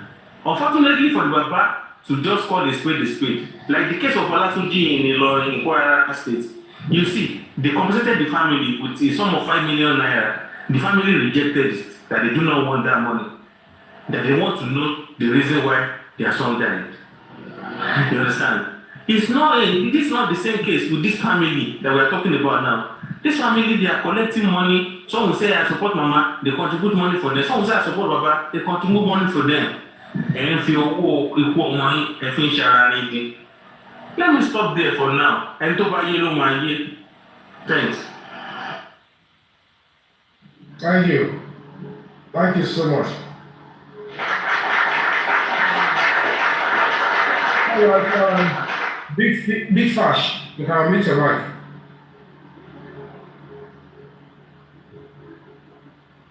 Big Fash. Hello. Hello, good evening. Good evening. How are you doing, bro? I'm fine. You? We thank God. Yes. Just want to chip in something quickly. In cutting first, so I think by now I don't need to introduce myself. You know me. Just keep the cover. You know me. In cutting first, so sì ń pé mi ò rò wípé àwọn family wọn mi ò rò pé wọ́n fẹ́ justice. Àwọn sì ń lé kí n owó. And you are going towards ibi tó máa ti rí justice. The moment máa ti rí justice, owó yẹn ti tán. Owó yẹn stop. Because I don't see reason why tí gbogbo wọn ò lè wá sẹ́yìn yẹn láti wá support yẹn for this cause. To make the same cause dem fight for. Irú gbogbo àwọn tó lọ bá ò dá wọn lóhùn. I don't see I don't see the reason why top people lè wá sí ẹ̀mí yẹn láti wá justice. They are just waiting. Yes, it's just vicious. If you talk about him, okay, bye. Everybody long gain. Baba ń gbowó, ìyá ń gbowó, ìyàwó ń gbowó, àbúrò ń gbowó. Their hands are soaked with blood of that boy. And they know the truth. So that's the man what so far our bloggers say, the only person who go through the right path to justice is you, and they don't want it because that express road no one back, and the moment you get to that destination, we'll go and stop. The boat and stop. Trust me, the only loser in this game is that boy Toku. Gbogbo ni o, they don't wo àkáǹtì wọn yẹ kí EFCC gan lọ, ó yẹ kọ́ lọ wo àkáǹtì gbogbo wọn. Gbogbo wọn mọ̀ bó tí bó ṣe ń ṣe ìkùsẹ́ tó máa sọ fún ọ ló pé wọ́n mọ̀ papọ̀ ọmọ yẹn. Tọ́wọ́n àwọn àtúgbé distraction mi wà náà láǹfò. Wọ́n àtúgbé distraction mi wà náà láǹfò. Ẹ lọ báyìí. It just. Ẹ máa tó ń ṣe yìí, ẹgbẹ́ tiẹ̀, ẹgbẹ́ fún ilé tẹ̀wọ́ fún mi ẹ̀. Guys, please look up for me. There is no way we will put that protest up. Nípa tí ẹ tí wọ́n ní gbé wùn, tí wọ́n ní gbé zobo, tí wọ́n ní mú fídíò yẹn jáde. Àwọn ọgbọ́n òfin pàtà. Wọ́n lè mọ̀ pé kò lè easy for an actor, anyone dey stop any. Leading this kind of a protest as we speak now, I can tell you for free. Under the United Nations Charter, the Nigerian public is legitimately aggrieved that the mother will face a police officer in a police station and confirm that I have deleted a homicide evidence. That is a grievous obstruction of justice. It is. And then you think the public cannot go rampage. Can she never do it? And nothing anybody punish. Gbogbo àwọn tó ń rìn láti inú ẹ̀gbọ́n kẹ́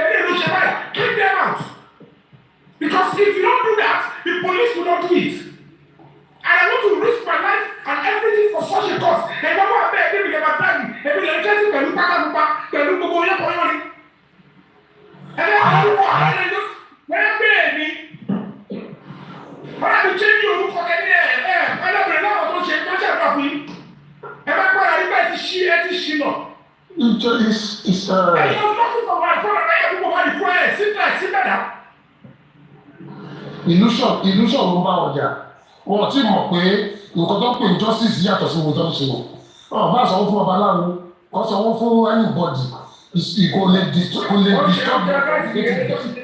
wọ́n kàn sanwó dáa ọmọ tó náwó wọn yẹn tán. wọ́n pọ̀ pé wọ́n ẹ̀yìn distraction ló gbé wá pé ẹ̀jẹ̀ rẹ̀ sí dáàbò. yes distraction ló wọ̀ kò lè stop you. ọmọ tó gbé kan wọ́n sì everybody have to follow that route. hello ẹ káwé o. pátánà. mi ìsáyọ mi. ẹ kú iṣẹ́. ọ̀dẹ ìbámu yìí wà ní ìsá àwọn oṣù àmì ẹ̀káwé ẹ̀ká wọn bọ̀ kí o sáré sí ìṣòro. okay ọ̀rọ̀ ẹ wá dúró. you get your time apologize. nǹkan tí mo kọ ní láti ṣípì nìyẹn pé ṣẹ́rí tactics wọn ni distraction their team wọ́n jókòó wọ́n máa sọ kejì àtúgbélé jáde ó lè dọ̀lá sí nǹkan tó gbé Barry White kọ́ jáde or Barry Black wọ́n ní òun ní kinní kan àwọn kan wà tó kọ́ máa kọ́lù ẹ̀ wọ́n ní àwọn fake accounts wọ́n ní gbogbo ọdọ́ ti create tó ń sanwó fún owó ẹ̀ máa tó run out ó jẹ́ tí ń run out báyìí that's what they do so keep that. ẹgbẹ́ gbọ́ láàrin àti ṣẹ̀fẹ́ kọ́sà gbogbo bí ìyàwó bá lè ṣe bá mi dẹ́mọ yẹn tí mo ṣe ń wọ àdúrà àkókò lè sọ̀tọ̀ yẹn tí ìgbà ní bàbá yẹn kókó support ni àṣẹlẹ̀ ara is enough for me to drag in pé àkílẹ̀ bá mi pò ṣẹlẹ̀ bá justice ọmọ ọtí pìyàn sọ mi ìrí ìkẹ́ ìdílé he will still say ẹ má bínú sẹ́ thank you for kí ọkọ̀ wá sọ fún mi pé ṣé ẹ bá ṣe pé àyíkọ́ àpàjọ ẹ wá sọ ẹni tí ẹ wá sọ ẹni tó ṣe celebrity ẹ wá sọ celebrity mọ̀ mi lọ́wọ́ pẹ̀lú ẹni wọ́n ti gbé àbí lẹ́nu bá nígbà fún wọn yẹn tí mo pẹ́ mi ò lórúkọ mi ò ní ìwọ̀ ẹ wá fẹ́ change ẹ̀ ẹ̀yin tẹ̀ tí wọ́n wá ní ẹ̀gbọ́n ẹ̀ já kọ́kọ́ mo wá fún ilé ẹ̀gbọ́n mi pò ṣé wọ́n ní mo gbé àbí lẹ́nu wọ́n assist ẹ wá fi sẹ́ni ẹ wá kébi celebrity wọn kú lórí tẹ̀lé bàbá ní òun wá ní fẹ́ẹ̀mù jẹ̀bú lọ ẹ̀yin náà ẹ sì sàkílẹ̀ sọ lọ́wọ́ ẹ má sọ bí o gbogbo ẹ̀ this guy is helping you. Kọ́nà onífẹ́mi bí lọ ṣé ẹ wà sí competition àpẹẹrẹ náà.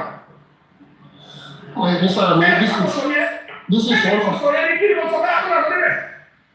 Ṣé ẹ mọ̀ tó kọ́ ní bíyàn pé ẹ sì sà kí má tẹ̀ wá lórúkọ mọ́ kò tiẹ̀ tí ì gbẹ ní sà. This is one of. Káàkiri sọ sí ọlọ́ba mu wa, orúkọ mi náà kò fi rọ̀ lọ, tẹ̀lé mi lẹ́nu ìwé nínà. Kọ́kẹ́ tẹ̀lé mi lọ́dún kọ́mándì, bí pàtẹ́ tí ọlọ́dà kò bíbẹ̀ ni, ọlọ́dún bá mi sọ̀rọ̀, kí n má sọ̀rọ̀ lórí social media, kí n dákẹ́ káwọn lẹ́nu mi wọ́n ní òtítọ́. Àwùjọ èmi ọmọ sábì ìgbẹ́ òde. Mr. Yomi, you see,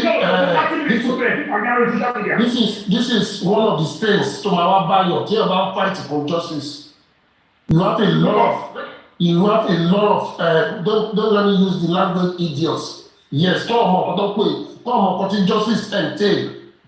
Even in workplace, when you are outspoken, you see ọ̀hárẹ́ àwọn kan tọ́jọ́ pé wọn kàn máa já sí ọ̀rọ̀ wọ́n ti máa ṣe àwọn tó ń fight fún gan wọ́n á tún wà against yẹn. So ẹ láti ready láti lè gba àwọn states yẹn mọ́ra. Just be focused. You are in the right path. Just be focused. That's it. God bless you. Keep it up, please. Thank you so much. Bless you. Alọ́jẹ́ ẹ̀ọ́dẹ̀ ṣírò pẹ̀lú ọmọ pírẹsidẹ̀ntì níjẹta. Bẹ́ẹ̀ pé kí àwọn yọ̀mí máa àwọn kọ̀lẹ́tì ní yọ̀mí máa sọ̀rọ̀ bò bá dì. Mo wọ́n wà lórí ọ̀rọ̀ kiri wá sọ pé mo fẹ́ ra mọ́tò àbí fẹ́ kọ́lé. Wọ́n ní máa sọ̀rọ̀ bò bá dì o. Wọ́n ní yọ̀mí jọ tó yọ náà. Wọ́n yẹ kó jẹ́ àṣọ bá ọ̀rọ̀ tàwa mọ́ ntẹ́yìn bá wa ntẹ́yìn máa sọ nìyẹn. Ẹ kọ́ lè imagine. He asked that they should invite me. I should come. Mo dey honor invitation. But not call me. My mind is I will speak about how this boy will get justice. Because I don't have any problem against anybody. At the end of the day, kí ọba wò mí sùsù, kí ọba opportunity for me for president number one, the most powerful man in Africa. He knows about it. He knows about the case. If I may tell you, he knows about the case. He knows about the case. But he said, "Oh, kí n parí náà." Yes. Aláì gbàgbà yóò ṣẹlẹ̀ o. Gbàgbà ìbò tó ń ju wá sí o. It's been discussed with him recently. Few days, we can have everything see. We're going to be seeing it because I'm a joke àkọ́kọ́. Bó ṣe gbogbo táṣe yẹn, gbogbo ọ̀sán àtẹ́wò nìyẹn. I'm not going there with my personal issue. Mi nínú owó táwọn ilé ìbámu ṣe pé ìbá tẹ́wò ẹ̀. Bless you, Because I want that person to get out of that log, not going to be buried again like Akọ̀fẹ́ or whatever. I won't forgive myself if Mohbad is rebelling without getting justice. I will never forgive myself. My conscience will continue to haunt me for a very long time. It will look like I have failed. My country has failed another person entirely. And it won't make any sense. Owo 26 years old. And he was outside for 2 years. Kawadabada as a society. Hey, they look at your children. What's going to happen to our innocent children? Ẹ̀wọ́n ní kí màá máa bọ́dà pé pàtí kan jókòó síbi kan, ó ń gbé picture of those party. Ní màá bọ́dà pẹ̀lú ẹ̀, when I am facing serious people in my life. Mo face AIG, ọwọ́ náà mi, wọ́n gbé ṣẹlẹ̀, àlọ́gbé àgbà, àgbégbá, àgbáwo, mo ń lọ court, ẹni ẹ̀kan jókòó kí máa bọ́dà. Ṣáà tí ìjì ayé ti gbé, tó ti gbé lọ kọ́kọ́ wà bẹ́ẹ̀ kọ́kọ́ wà bí, ó ti kú ọwọ́ láyé. Mo ṣe bá ọlọ́run méjì sọ̀rọ̀ lábùjá. As of rep members, lórí sẹ́màtà, mo ò kókó dùn kí tó pọ́ta sọ̀rọ̀ ní. Quite preposterous. This time I'm here. Ẹ̀yin ẹgbẹ́ owó ìtẹ́ fi kọ́ kí nínú ẹ̀kọ́ lọ bẹ̀dá. Bí ẹgbẹ́ ẹ̀kọ́ lẹ̀kọ́ lọ. Wọ́n débẹ̀ àmàwò bọ̀. Ṣùgbọ́n tó bá ti lọ wọ́ ẹ̀ lọ fún àmì ọ̀pá àmì ìfẹ́ gbọ́ sórí pé àyọ̀ ní ẹ̀ṣin. I don't want to hear story when it is my time. I don't want to hear àti ìhun àti ìyẹn tá nìyẹn mi gbọ́dọ̀ kọ́ mọ́tò wá nígbà yẹn. Torí ẹ̀ka ìròpọ̀ àtijọ́ ṣe anyway kò sí wàhálà. Ẹ jẹ́ lọ musical break.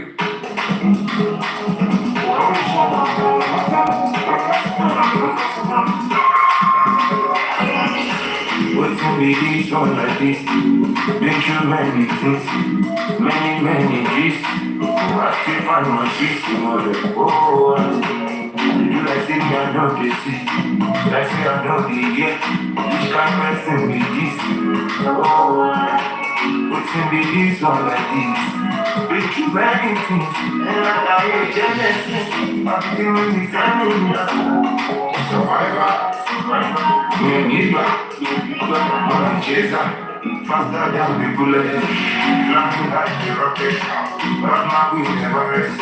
He was out of the west, faster than the car, on the back of the sun, faster than the best. Oh, the bullet with the soul, but my tummy gone.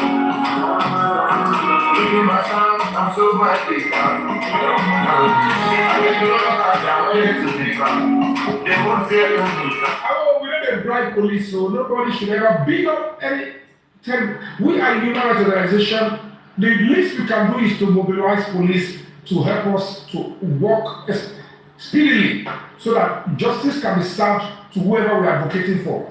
If anybody accuses us of bribing the police, you need to have a retreat. It doesn't represent us and what we stand for as a human rights. Tàbá ní owó tó tá bribe ni tipẹ́tipẹ́ nǹkan máa ti ṣẹlẹ̀ but ẹ fọkàn balẹ̀. Mohbad is going to get justice. Ó máa ṣe wọ́n lójijì. Àwọn tẹ̀tí mọ̀ lọ. Àwọn tó ń pray fún wọn bá ń ṣe wá tí wọ́n pẹ́. Eléyìí ti kọjá màálù tó ti fò lẹ́ ń jẹ́ sí.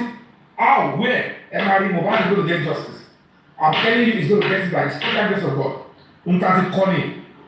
Àwọn ò ní gbà ẹ̀yin lè máa wò ó kọ́ da padà kọ́ lọ sí padà after you assume it for that long. Àwọn ò ní gbà because we know that the consequence of that is coming to all of us as a society.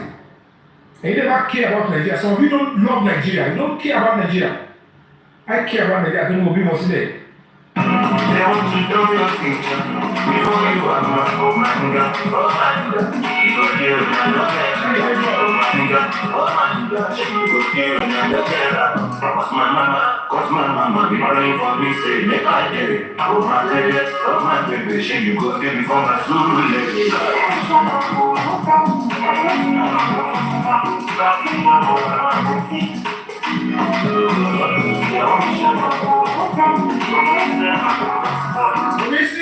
I challenge you, put justice for Mohbad because that is the husband of your youth. He is still in the morgue.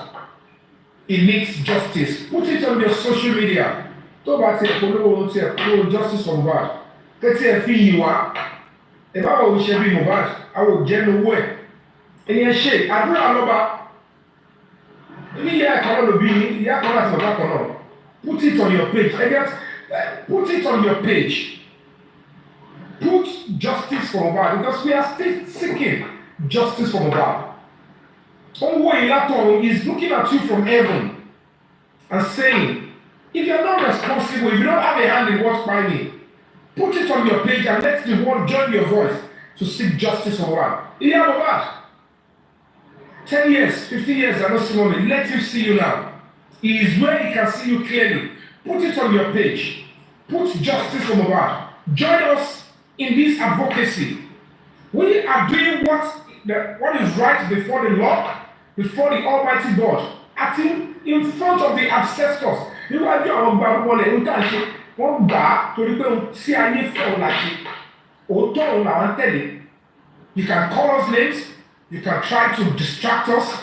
You can castigate us. You can blackmail us. You can lie against us. Forget about it.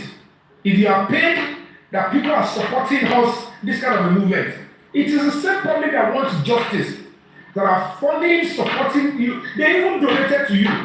Women, public donated to you. Yeah, public donated to you. Ara lẹ́yìn tó wà lọ́tọ̀ fún yín, ó ti ẹ̀kọ́ náà tẹ̀sí ra ẹ̀mọ̀ fún rẹ̀. At least what I have fún yín.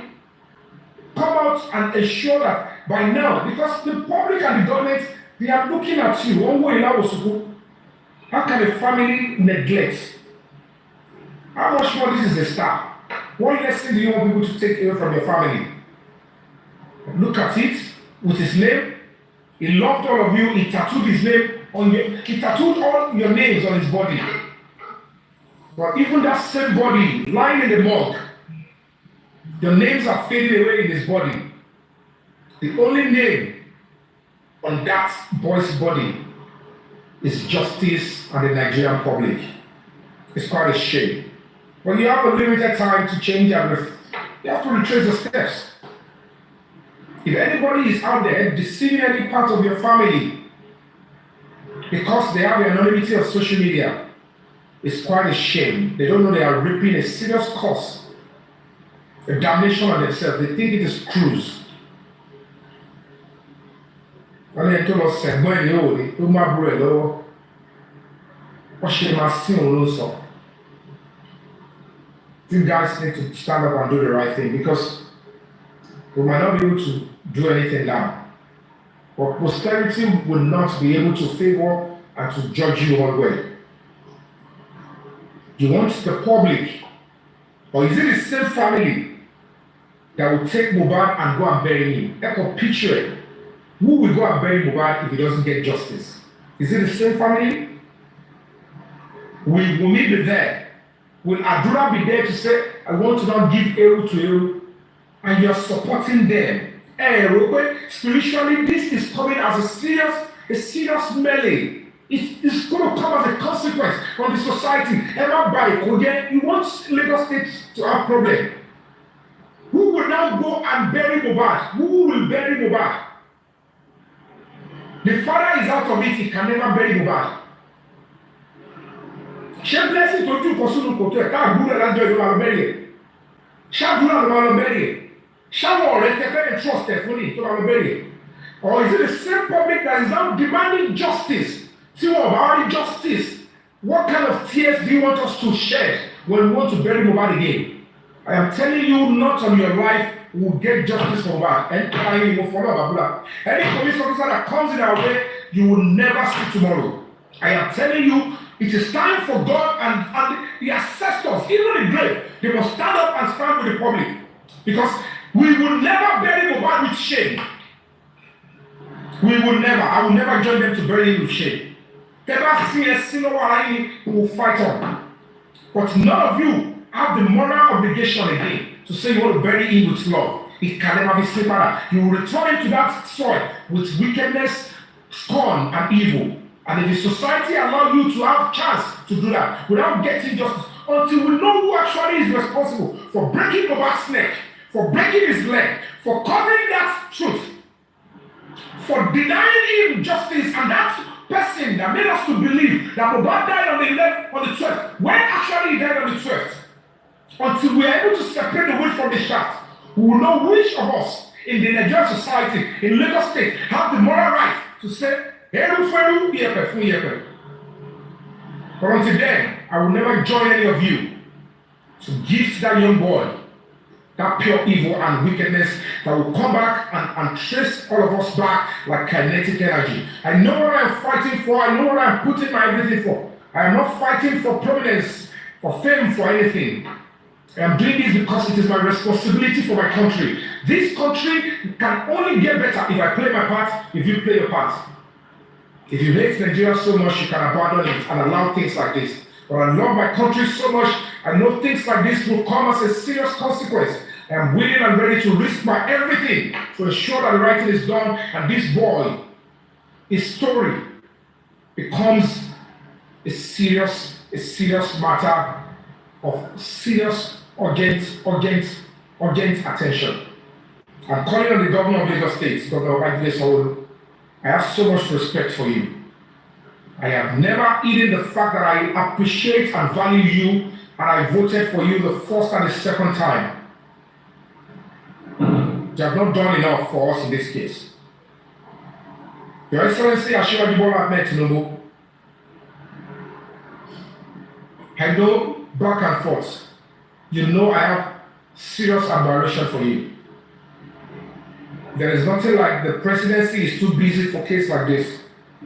Don't wait until they start, flames here and there, and road police officers start taking laws into their hands.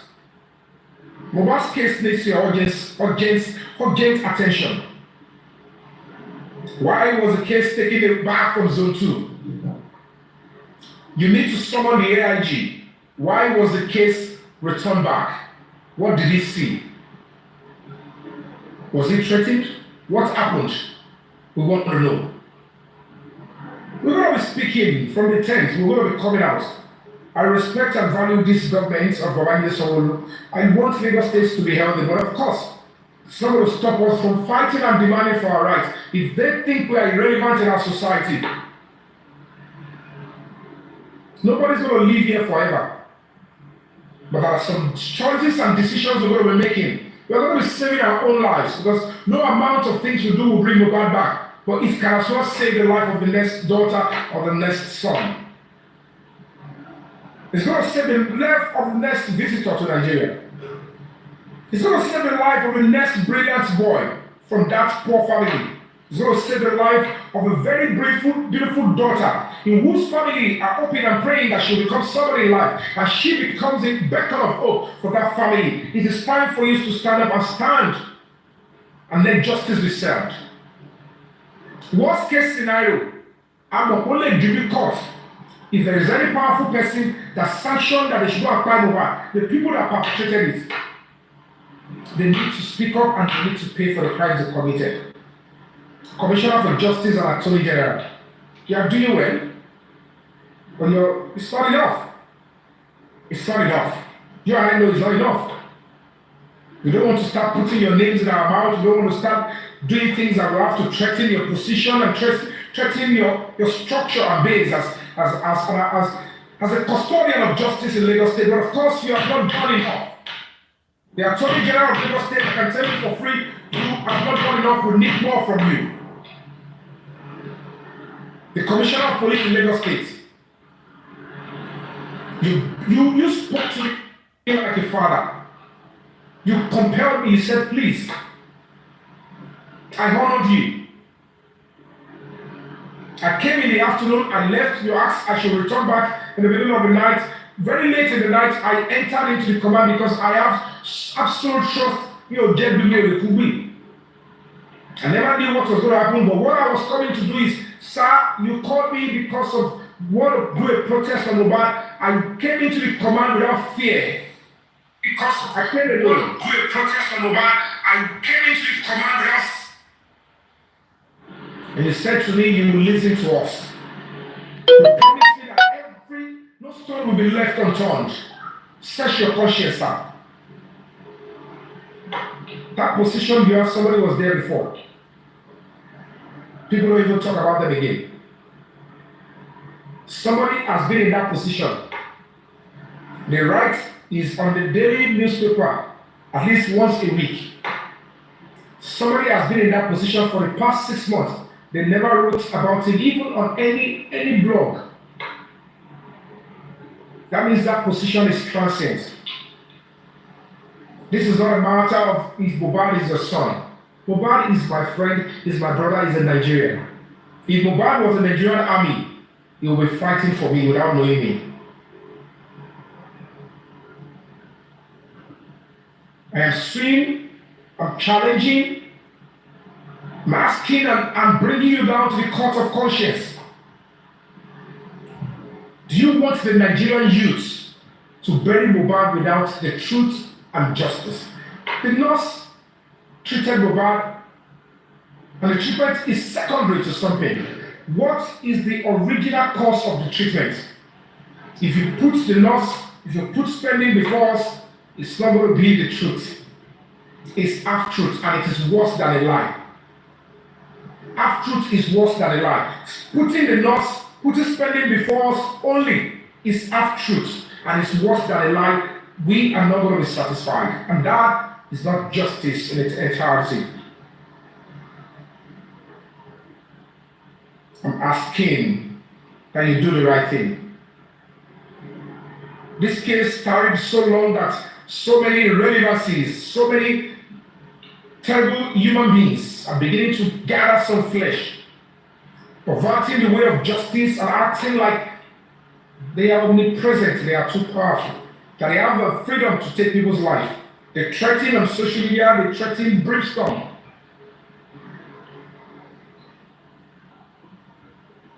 How long will this continue?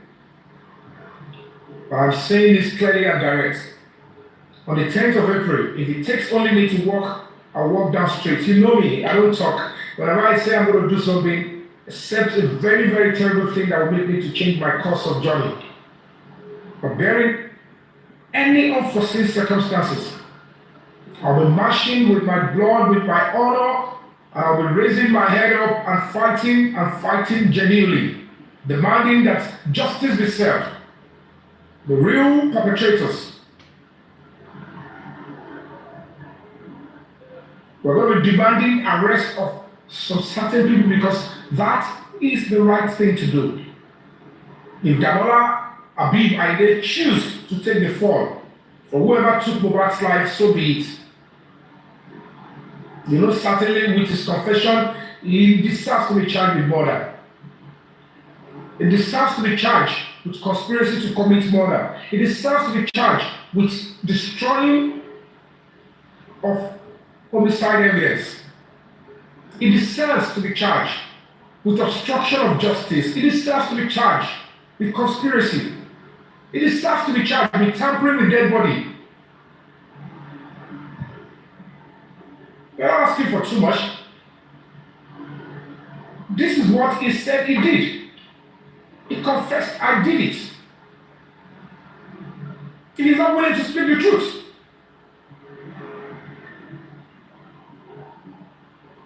We're going to be asking for justice to be served.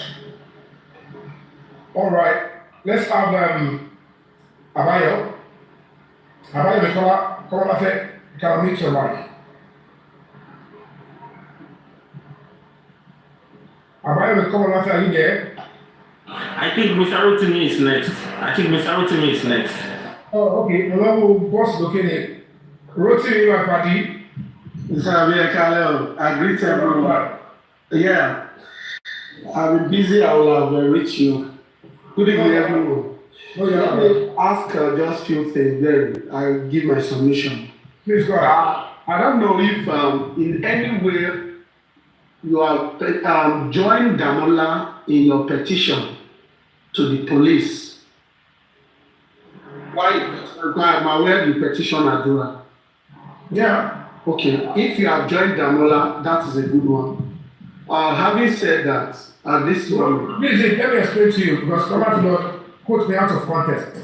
Okay. My original petition at the beginning to party, I don't know anything about the Damola. You understand? I petitioned Adura. So by the time CEO down below, when I was not getting response, snail response and all of that, it was even later that I got to know that party people, they were calling Adura, he refused to show up. You understand? But they were castigating it in my face that now we're inviting you, calling you, and you can share one thing. So then when I realized that nothing was happening, and we've been to court, the prosecutor had called me, they said if Chad Damola, that Adura is accusing, I petitioned both of them together. I narrated the story to the AIG, and we gave order that, okay, if it is this Boba's case, and you are complaining, because part of my complaint is not just petitioning Damola and Adura, I requested that if it is possible, they should take the case away from party, they should investigate it because nothing is moving. That was part of the reasons why, as I said, whatever, but then let me stop to that one, but that is how I petitioned Damola. It's okay. I think it's a good one. I just want to know that. I think that is clear. Mr. Yomi, I want you to know this, right? If fire is not coming from Baba Mohbad's angle to hit you, Mohbad is saying that the volume is low. Mohbad knows that family is low. We need to increase the volume. Police needs to hear us more. The public needs to hear us more. In as much Damola has agreed, in as much Damola has confirmed that he has deleted the video in his statement and he has also confessed to that crime, it's a good way to go. Okay?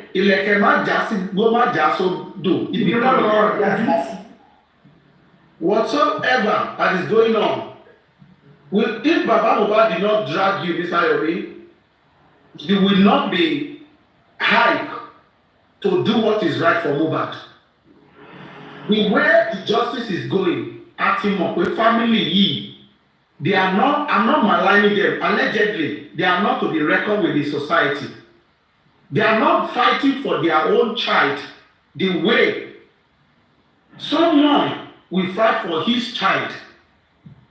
It is so obvious, it is so glaring to every one of us.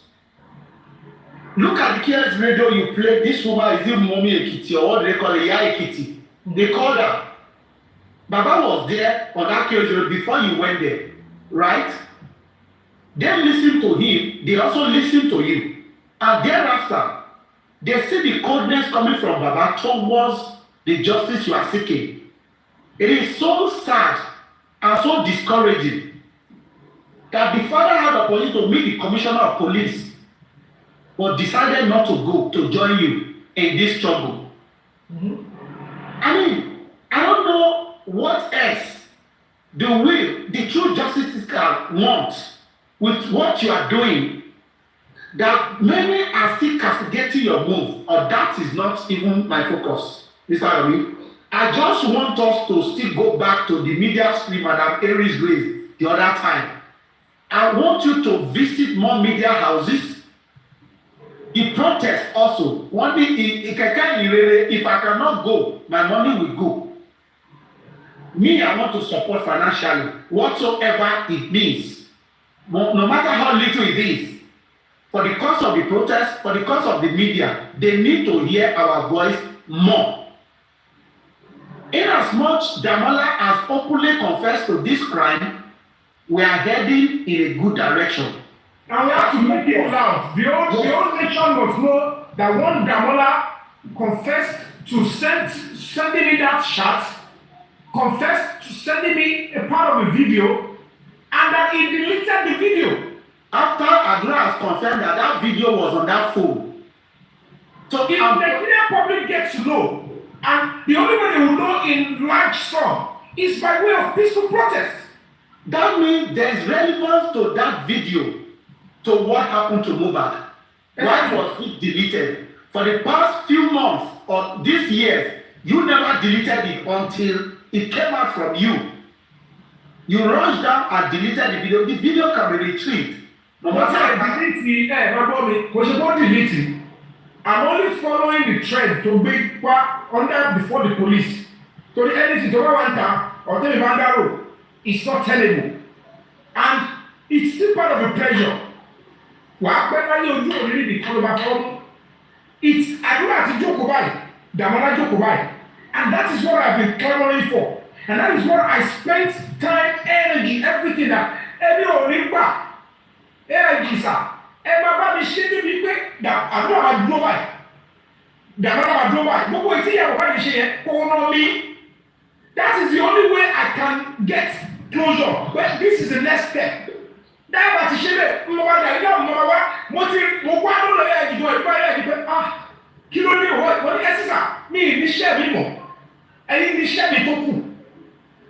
and they brought them down. Now, I want to know that nobody of the family shot.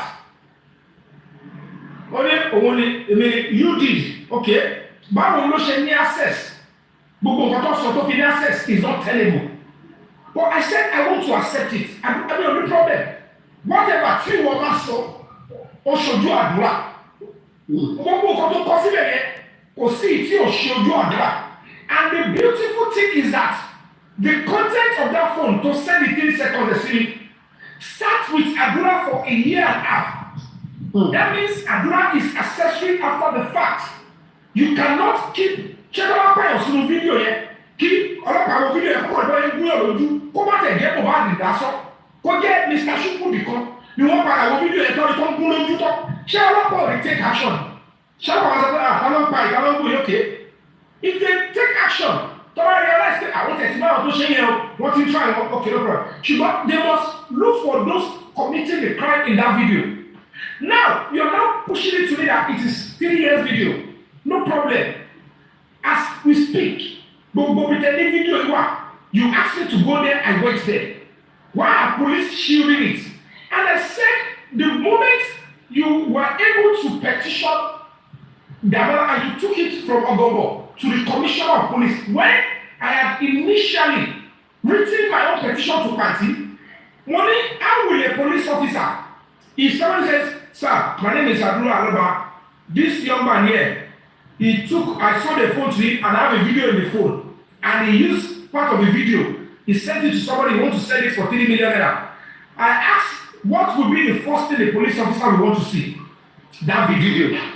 Exactly.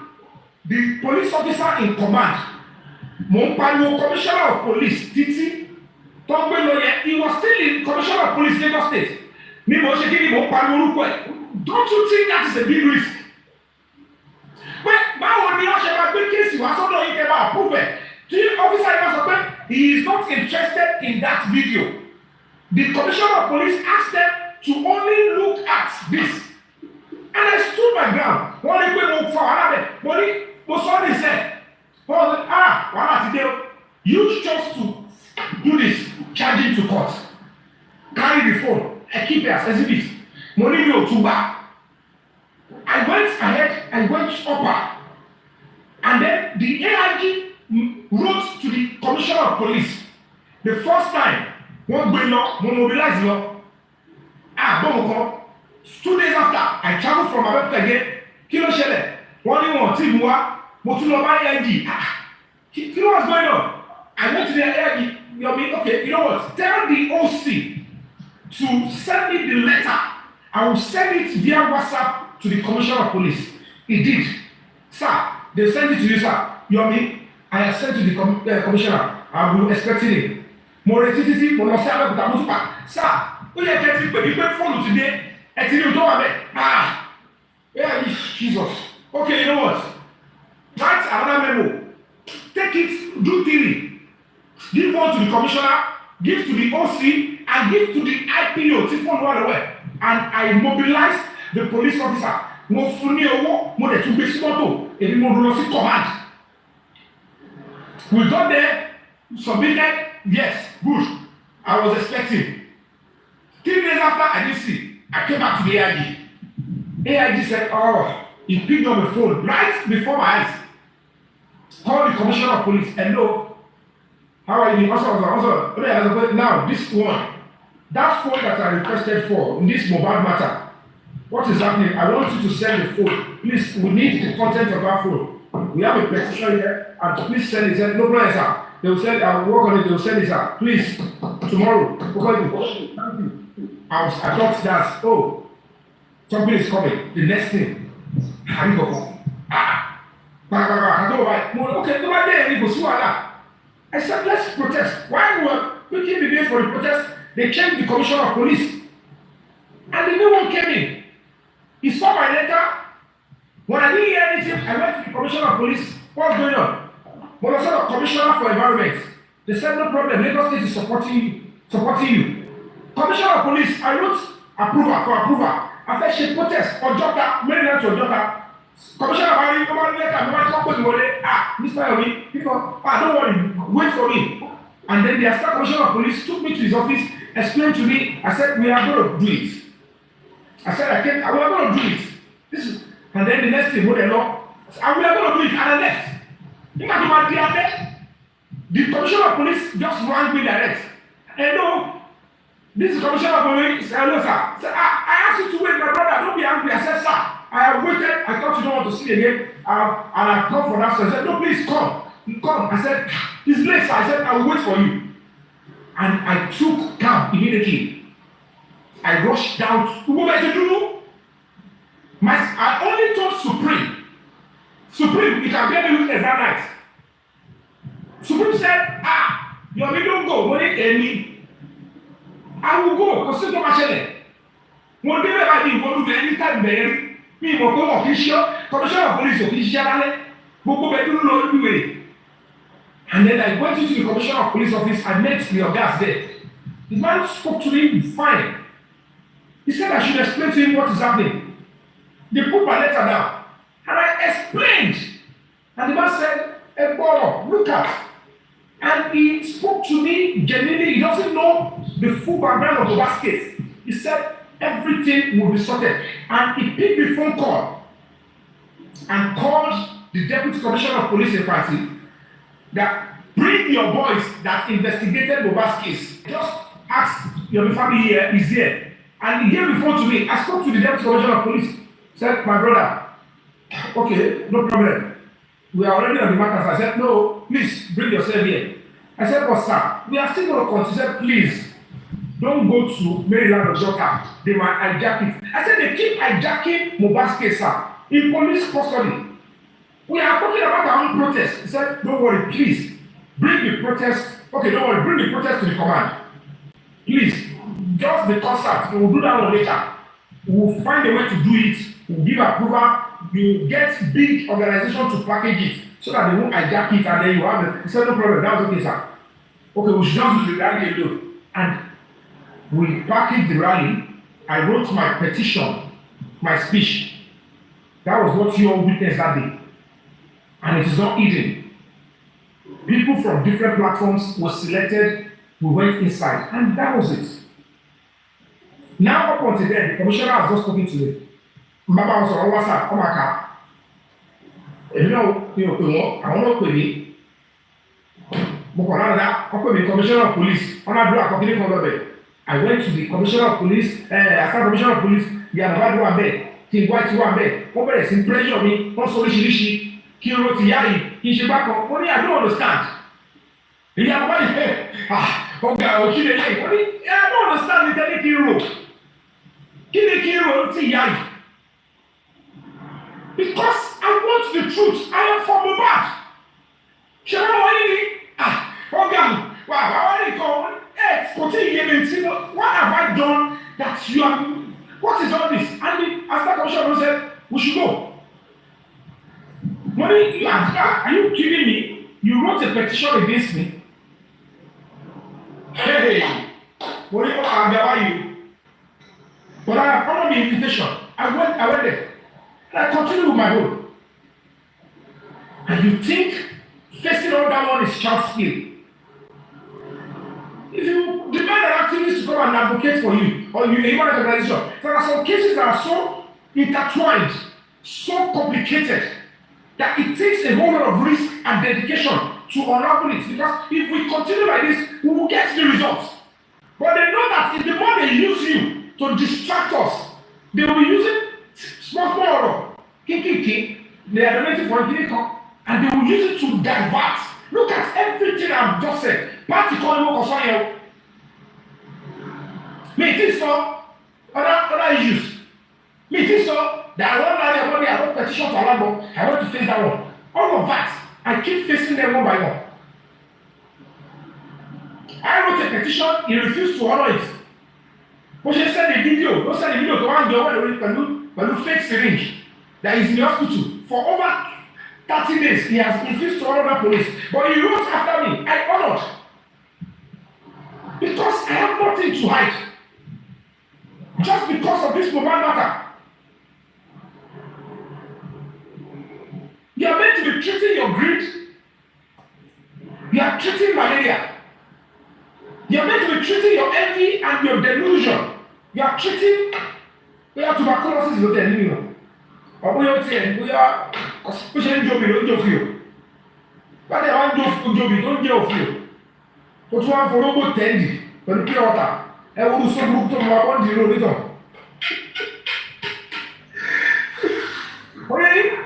You hear about the competition against it. No, you know. You are writing petition say I recorded police or what carry on she will know. And when you have a party, but they get them pay.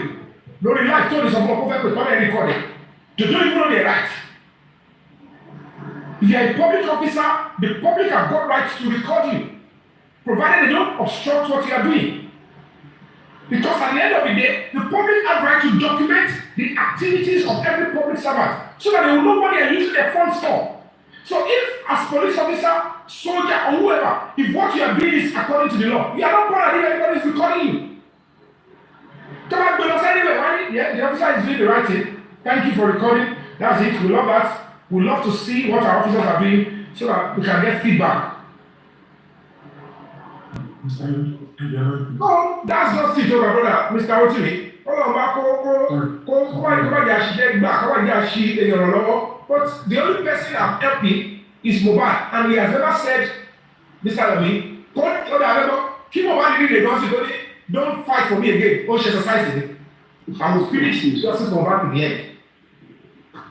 If Mobile stand up and say, I am dead, I don't want justice, just let me go. I forgive Tare Loso.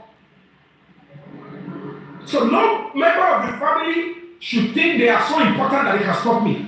If they are deceiving themselves, there is nowhere I have been to. Go and bring the father of the mother. Without them, we cannot go follow my brother. I'm not in the league of those that, maybe because I delve into this matter, there was no fund in the foundation account, and I'm relying on some justice, say public, to say, if you want justice, let's gather our resources. That's the only reason I go at see finish. Nothing has reduced in what I have labored for.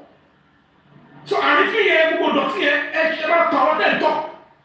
Because everybody come down for you. Every change here for Sako. You tell me about showing and one of us change it. Sorry, Mr. Luto, check it out clear to me in your head. Now you're not here. Only petition. Ẹbí yàrá yín ní station tẹ́lẹ̀ lọ tó ń petition ṣé ó bọ́ sí ṣé ẹ̀sùn owó níbẹ̀ ẹbí yàrá yín. Hold on, Mr. Sorry. Somebody said they sent 100K to the foundation account now. Can you please confirm that? Oh, okay. Yes, 100,018 naira 50 kobo. Thank you. So to the line, another question. Yeah. He wrote series of lies, criminal allegations, and it is a standard procedure. I want to pass it. Number one, he said, "Oh, that I lied about the CCTV, and I was collecting money, and I did not do anything about CCTV. That it's all lie." And he said, "I recorded police officers, and I was threatening police that I would do this and that to police, and so I recorded that part and I played it out." Those are false. The only reason why I played even the voice of the police is because people were saying the police were not working. So I needed to prove to them that, how do you want to say this is the work they are doing? Because I will go to the higher authority and seek redress. So he said my NGO is inactive, that they should investigate my NGO because it's inactive, and he doesn't understand what it means. Now, I don't have to start telling because I want to reply him before the police, but I can respond here too. Doesn't matter, I will respond here. Then he said, he wrote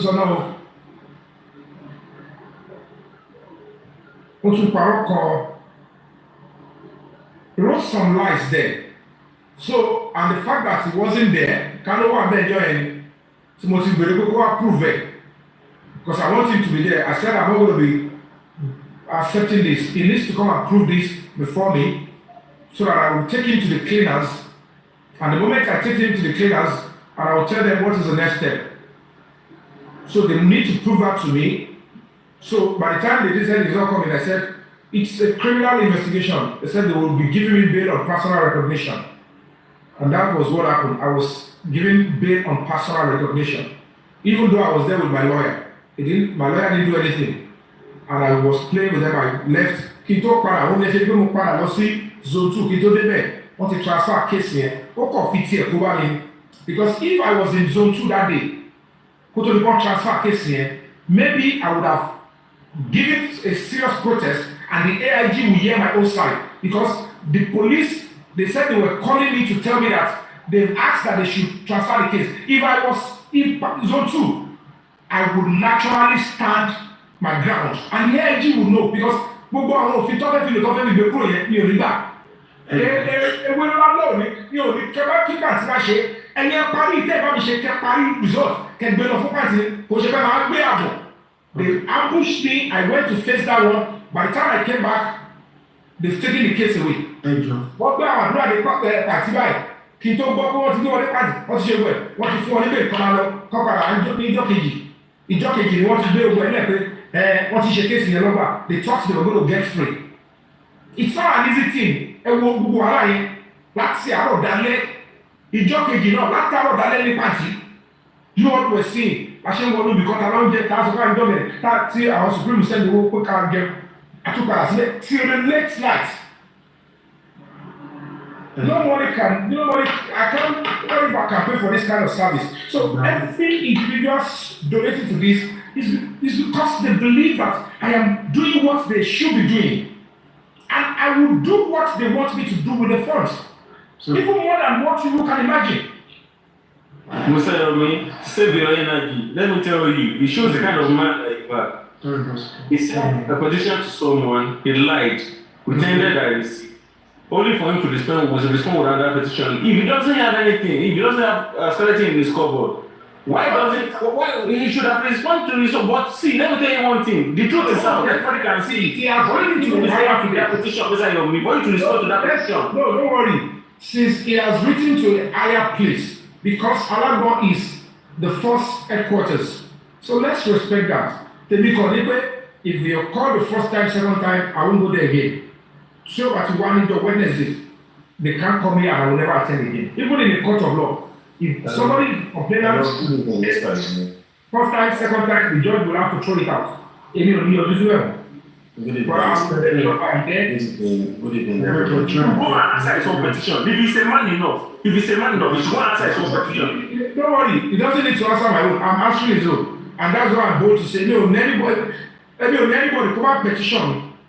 If I wish to go back on that his own petition and take serious legal action, I can still take. But it will not suffice until he comes around, bring his evidence, kind of foju, where you need to, all those evidence that Yomi defrauded. Yomi's petition, my NGO is inactive. He said he's a criminal. Well, I don't know, because if it is a criminal allegation, you have to prove it. Because, see, let me just explain that. As a human rights organization, You don't have to explain that, please. You don't have to do that. You don't have to do that. Okay. As a human rights organization, NGOs, you are duty bound every year to file your return, annual return, don't we? NGOs don't make profit. So there is no way, because you don't pay tax, which you are inactive. No. It is when you don't pay tax is a criminal offense. But NGOs, just like churches, mosques, everything, is incorporated trustees. We don't make profit. It's not a profit-making organization. But you are duty-bound under the law to file your return. To file return, you publish it on the portal of CAC. Then it will show active. But if you don't file, you might do it and keep it in your office. Only keep it 10 years annual return. But anytime to upload it, to late, you pay a fine before you upload, which is a standard procedure. So how that turns to a criminal offense that he wrote that against me is just to school him. I said, young man, I don't know who you are, your pedigree, your background, or where you're coming from. When you're not reporting any or where you're the problem because the man will go shoot by, suki by me, to get wrong. So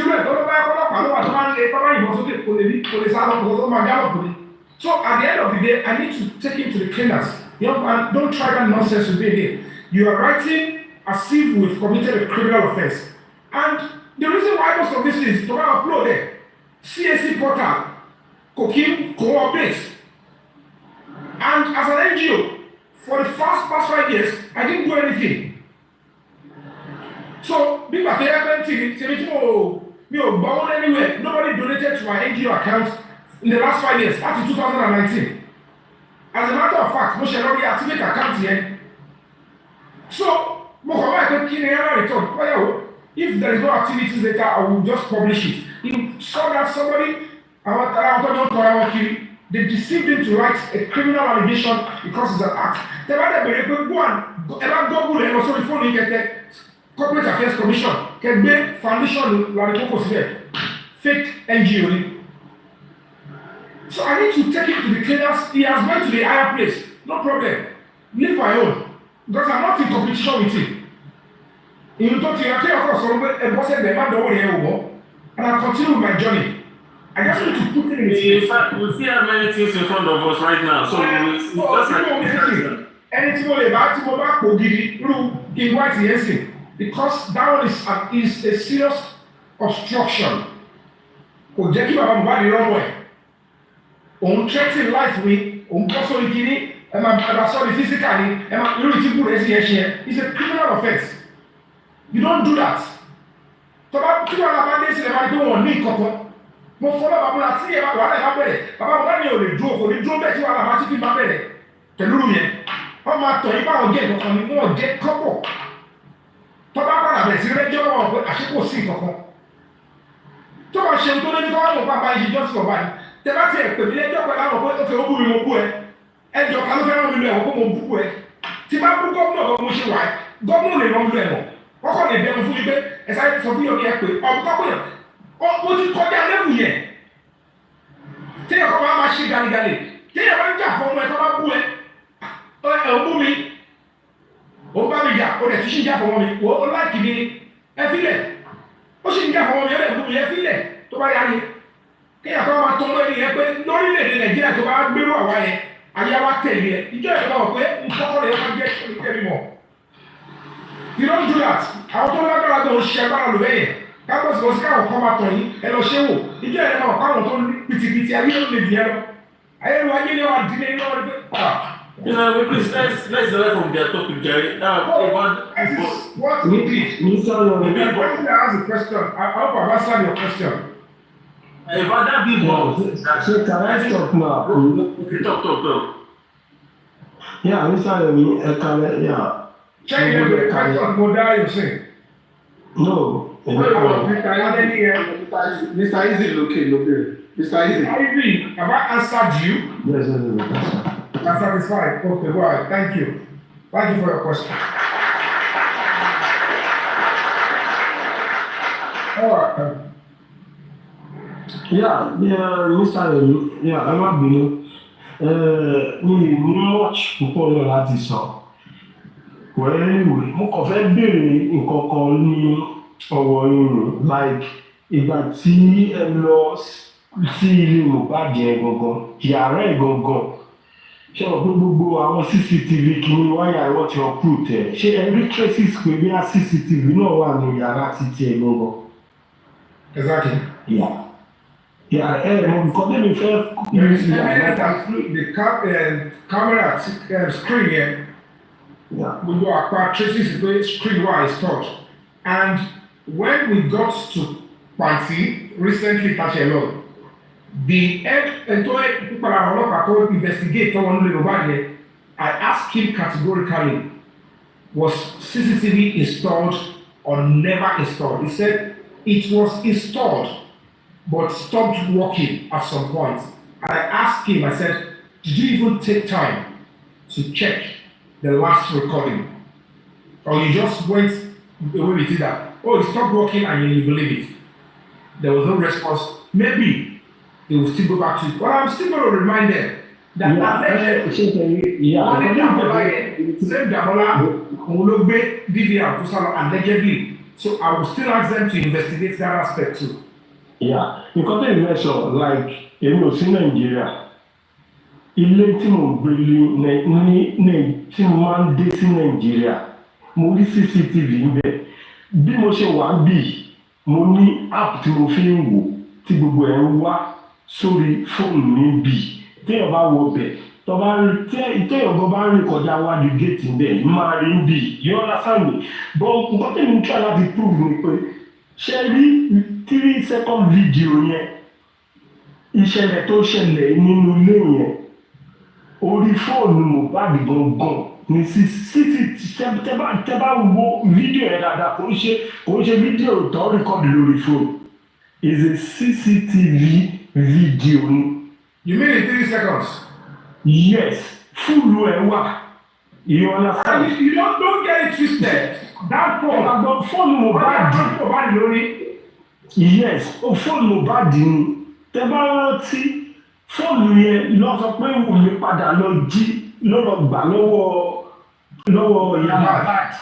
Yes, so kọ́ má lè dá, fortunately àwọn àdúrà lè ti transfer, wọ́n lè ti extract àwọn nǹkan bẹ̀ tó ti ẹ̀yìn. So èyí táwọn ti extract nínú fóònù yẹn ó lè jẹ́ òun ló jù jáde yẹn lọ́lọ́ kọ́ọ̀tì yẹn. Èmi sọ fún yín pé tó bá gbé CCTV ó ṣiṣẹ́ nínú bẹ̀ yẹn, CCTV yẹn òun ní fídíò yẹn, confam ni mo sọ fún yín.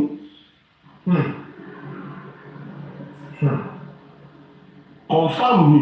Ṣé ẹ jẹ́ kí n sọ fún yín, ẹ̀yin ọkọ lè má jà nínú ilé àwọn bóyá. And also, it might be external forces ló wá bẹ̀rẹ̀.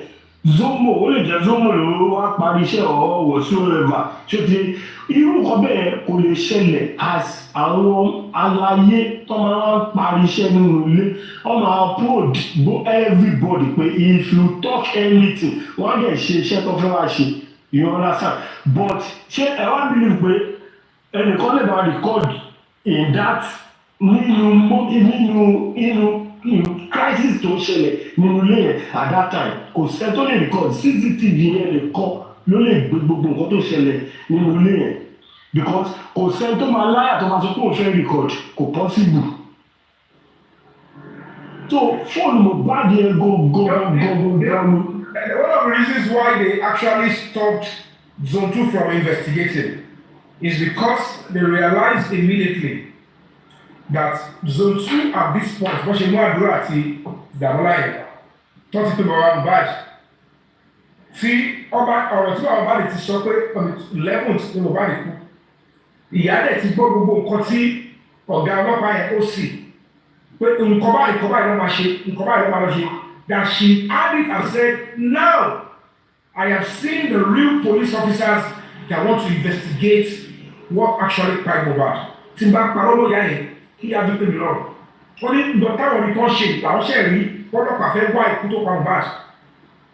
And she begged me. She was so begged me, even begged Leo. Ẹni tó ṣe gbogbo fídíò yàrá ìbámi yìí ni yàrá ìbámi yìí nígbà tó rí pé fíìmù gidi rèé o àwọn ọlọ́pàá ta ló bóyá wọ́n ti gbẹ̀ bọ̀dé àṣé àrèjìnà bá rà kí ọ̀kẹ́rẹ́. So these police officers are willing to get the truth out. So who is making us believe that we have settled all the Nigerian police? I can tell you all for free.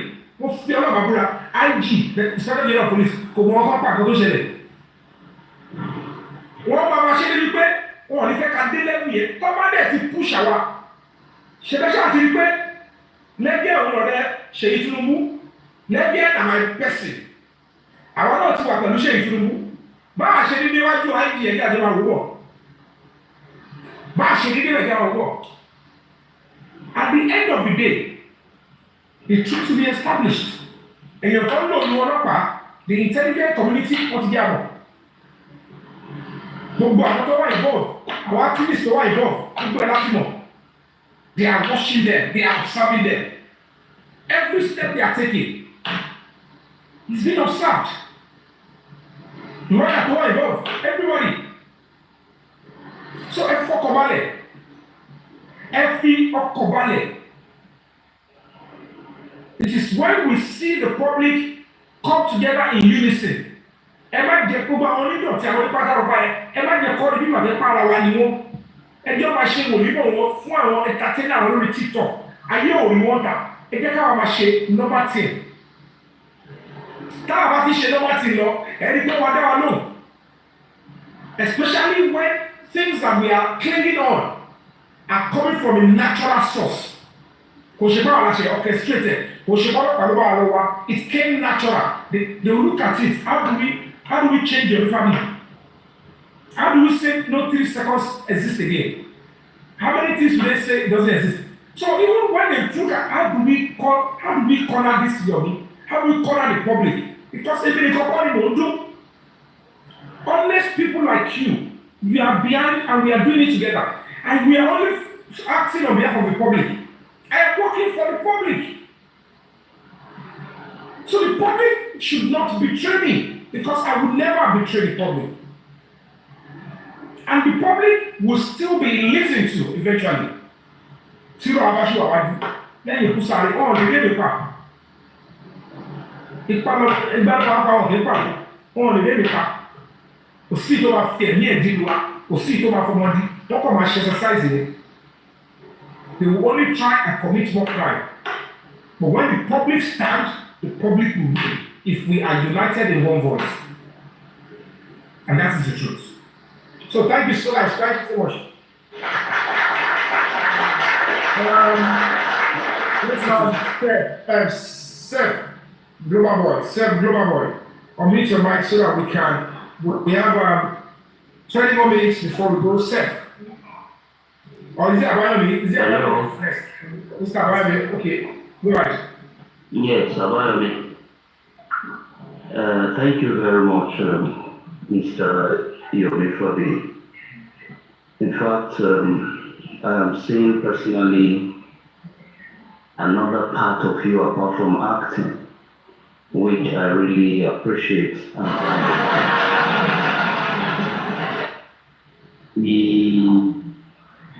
This matter, each time I have cause to listen to it, my heart bleeds.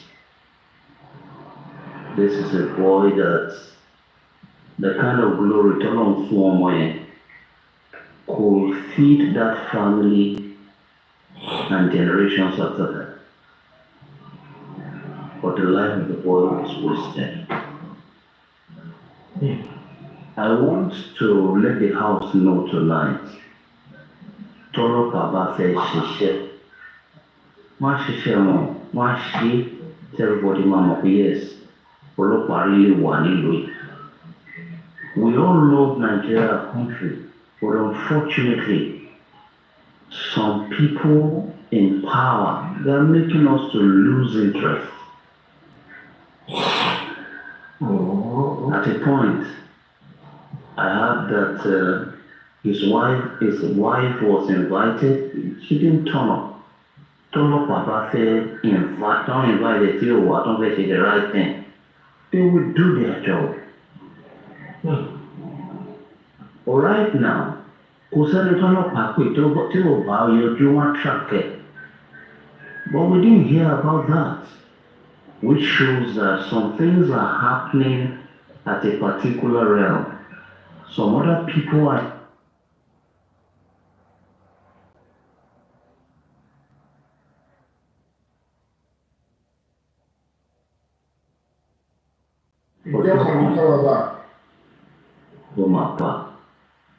and I want to also commend you, despite all that, the criticism,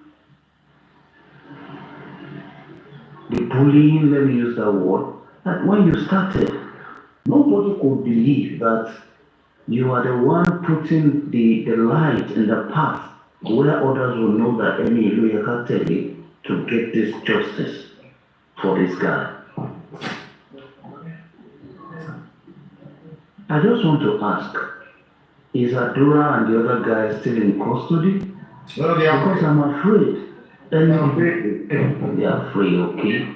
Anything will happen to them if they get power. Alright. So I just pray for you. And for you, I know that God will protect you. This cause, you will fight it successfully. Because I remember when you were handling Fabayi Desha's matter, some people felt you were shouting. But at the end of the day, you got the result. That gives me personal confidence that you know what you want to achieve and you will achieve it despite the situation in our country.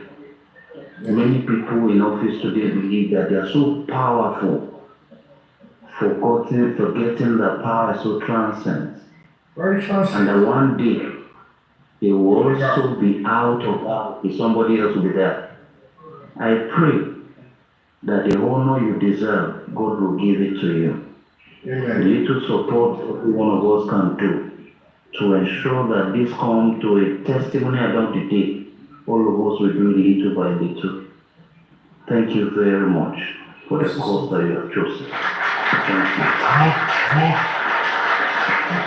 That's a wonderful submission from Mr. Fabayi. Bless you so much. All right, can we have you, Seth? Can you unmute your mic now? Yes, good evening, Mr. Yomi. Good evening, well done. Yeah, kudos to you for a great job, wonderful job. I don't know, somehow you're more investigative in person. So thank you, God bless you. Yeah, let me just say this quickly. Before I proceed here, there was a scenario I remember while we were growing up.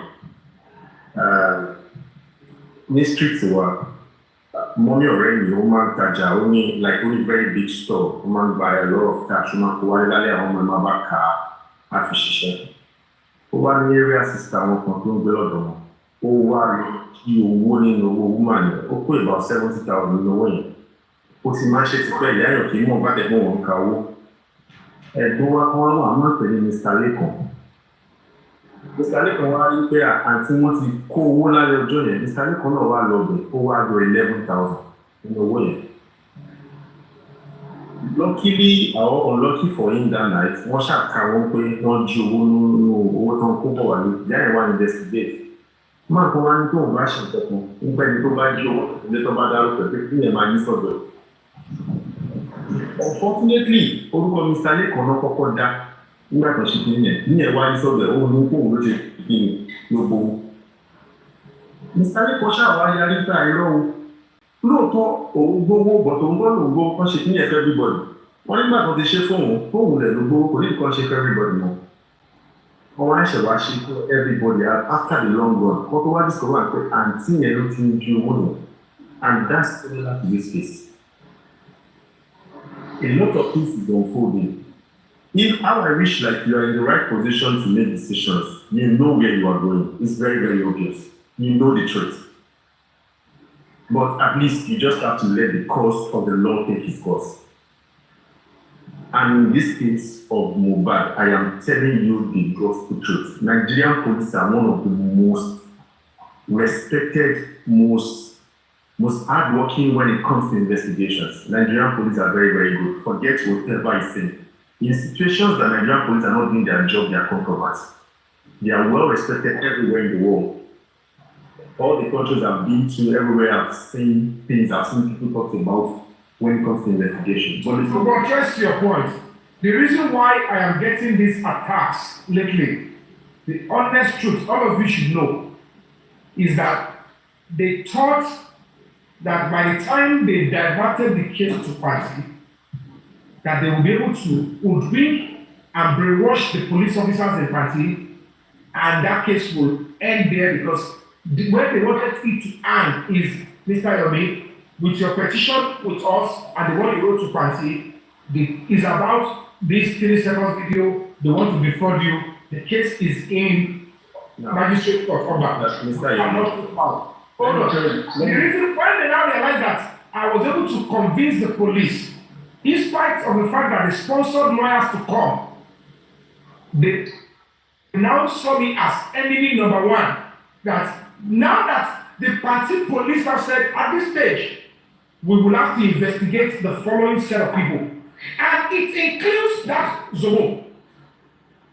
That is where you are seeing that direct attacks. So we are already. And they stole the Adura, supply us the contact of Wumi and Zomo.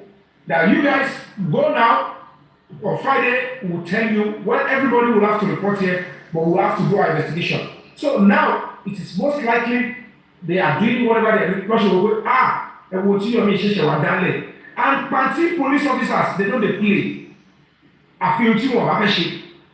So it's like they are beginning to feel that those ones are now on top of the game. Because the previous one, we don't need to touch on that one. This one, Tabere, Egekomula to Rime, Adura, Damola, Umi, Zomo, and Kumakara.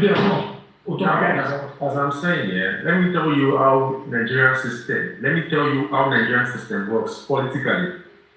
When you have a problem in Nigeria with a politician or when it comes to power, they don't solve your problem. They don't accept the fault of your problem. They will give you a bigger problem to make you forget their own problem.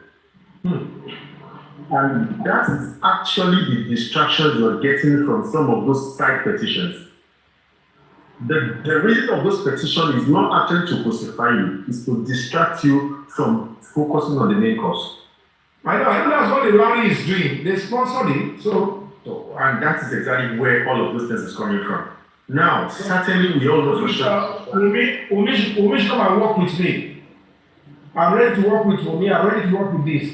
So, the moment they realize that, so they've probably paid him to, whatever it is, we're going to sort that out. Justice, irrespective, Mohbad is definitely going to get justice. Because all of those things, when one send the video, one shake, but can you only control see and one sham governor shaking it just ordinary like that. So, but tell it that when it shows no longer need the lack of share. And I can imagine how much of physical, spiritual attacks that you must have gone through all of this process. A lot of I just want to tell you that keep doing what you're doing.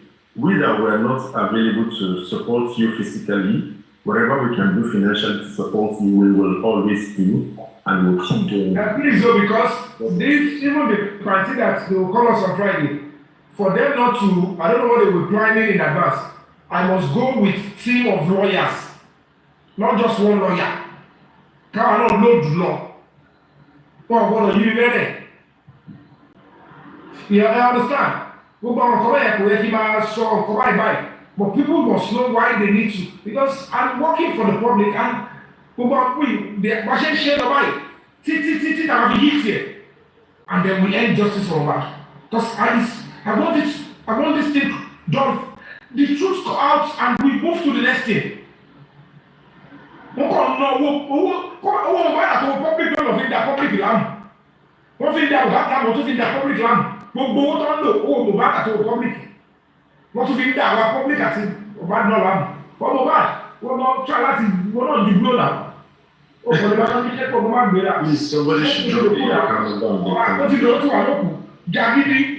Wọ́n àwọn òkú bíi ẹ̀kọ́ sọ̀rọ̀. Àwọn tó ní yẹ kó kóbó ẹnìbọdì gbogbo ọdọ́kọ̀ ìṣọwọ́ wọ́n máa jókòó sórí TikTok yẹn kóbó ẹlòmí kókò ya wèrè lórí TikTok. Wèrè tó yà yẹn ò tí ì dá tó ọmọ àbí wọ́n ṣe ṣó ni yẹ́ ó ya wèrè gidi. Wà á kóbó ẹlòmí káwá ya wèrè tó wà fẹ̀ ní gbogbo òdí àti gbogbo inú kọfẹ́ ní ti síta kí tí wọ́n bá wọn. Kọ́mọ̀ pé gbogbo wèrè tó ṣe yẹn tó bá rí wèrè gidi àwọn kọ́lọ́ máa padà rìkọ́dù ara wa ayé ló máa rìkọ́dù. Òun náà kọ́ sùn lẹ́yìn ó pé yóò ti rí ọ̀n family jáde pàwọn òkú bíi tiẹ̀ gidi. Èyí tó máa fọ́lójú lẹ́ẹ̀kan tó máa ń pa kó ń wọ́n pa. Gbogbo ọkọ̀ ṣe wèrè ní èyí ẹ̀ ti gbogbo sàlẹ̀ ti jẹ́ ó ti yọtọ́. Irú la ní kókò oníwó fi o. Thank you so much, Sholike. Fire Force. I'm very foundation stuff. Please help me to maybe type of me. Àwọn ẹ̀fín pátápátá irú láàrin yẹn ó máa competition against it. Tẹ́bá ní ṣú ẹ̀ ó gbọ́dọ̀ fi tẹ̀yàn mọ́lẹ̀ olú ẹ̀ kọ́ńtì náà tó lè dé ìkí ẹ̀ wà á kọ̀ọ̀kan wà á wẹ̀ ní odindi odò mẹ́jọ tí lọ́ọ̀rì yẹn bá fi ṣú ẹ̀ tẹ̀yàn mọ́lẹ̀ odò mẹ́jọ ni pẹ̀lú kọ̀ọ̀kan rin àti homo direct homo wà á gbogbo àwùjẹ yẹn wà á bó sódò ó wà ní irú wọ̀nyí dọ́là wà bá ti dá kéjì fún ẹ̀wọ̀n náà lọ gbé ẹ̀mú competition against ẹ̀mí ìgbé òde èkó àárín tí ńlá ó parọ́ jọ sílẹ̀ ẹ máa wá ká kọ́ yín bọ́ ṣe ní wọ́n máa ṣe ìdọ̀tí ẹ máa rí ṣù máa yẹn gbogbo ẹ̀ ó súnkì gbogbo wájú báyìí gbogbo ìyẹn ó ṣe ló gẹ pọ́ǹkì nígbà tó rẹ̀ nǹkan kí ọ̀fọ́ bẹ̀rẹ̀ nǹkan mo ní kí ọ̀ máa rìn kó máa dá lọ.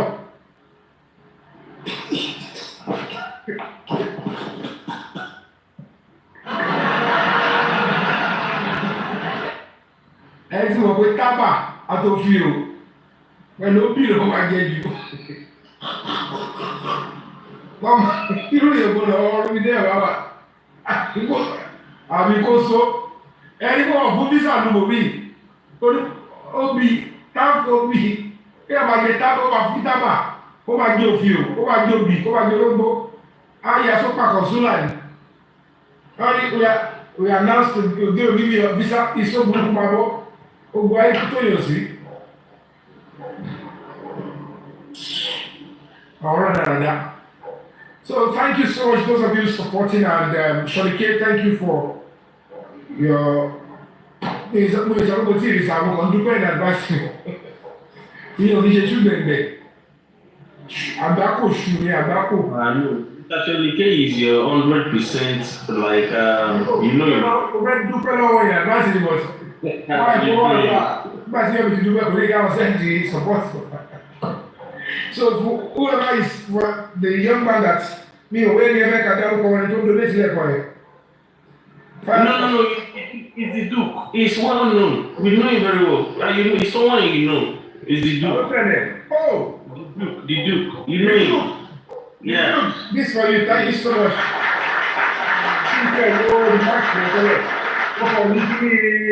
You know him, but I'm saying the Duke. Thank you so much for your support. Trust me, I'm going to be using it judiciously. I'm going to be using it judiciously.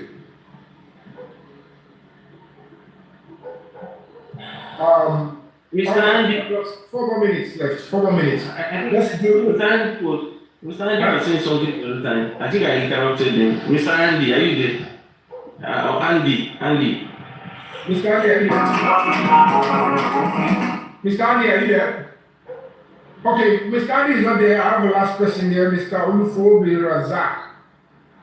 Mr. Olufo, are you there? Ṣé ẹ̀rí pé different way lè máa rí lórí social media àtìgbà tí ẹ̀rí gbà tí mo ṣe press conference fi yẹn ẹ̀rí pé different personality ni. a máa ṣe show bí na show àti biz automatic data pé àwọn ọkọ̀ òkè this is tambolo your family ẹ̀wọ̀n kò láti ṣe àti press conference ṣe gbogbo ẹ̀ ṣe oríṣiríṣi. Let's have Magbonale one. I think Musa ẹ ṣe àwọn àyà mi.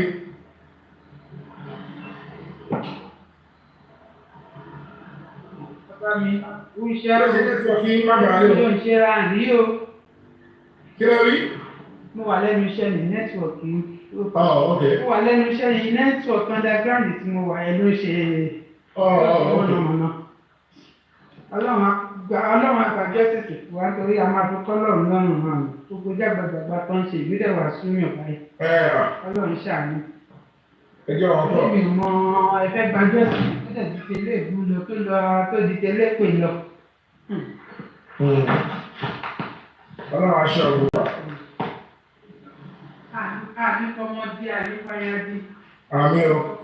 So guys, we're going to be having a protest tentatively. All of my shit already the right support we're going to this team, and we're going to be having a summit in June, human rights summit and symposium. So it is plainly a human rights summit 2.0 and symposium. It's what we're going to do, whatever we're going to be discussing in between, any topic we're going to be discussing, any subject matter is our prerogative. So it is plainly now Human Rights Summit 2.0. Thank you so much, Binga Ecos. You said 10K cents. Okay, let me confirm that. God bless you for that. Yes, I can confirm that. Received. Thank you so much for the support and contribution. It shall be counted for you. And please, if you are in Nigeria, if you cannot be with us, we cannot send support. If you're going to be available physically, please join us. We're going to be having a 3 days protest. It's sensitization protest. Since we have a confession, and some people are saying that the case is dead on arrival, that the police will not do anything. So we want to ask that you should please show up on that day, come and support us, and let's have a very lovely synergy to be able to push away and push out our plight, that justice should be served. If we make the right noise, the public and the government will be kept abreast, and the police, trust me, as we speak, the police officers in Panti, they are willing and ready to pursue this matter holistically and ensure that the truth is established. Bearing in mind that we all have to still play our part, because if we look away, we are not going to be blaming anybody for whatever happens. So we are going to be there, and we're going to be up and doing, and we'll be with them and work with them all through the way, so that justice can be served. So please continue to stand by Break the Silence Foundation. Continue to do what is right online and offline. Continue to ensure that you stand by us and you give us your moral, spiritual, every forms of support.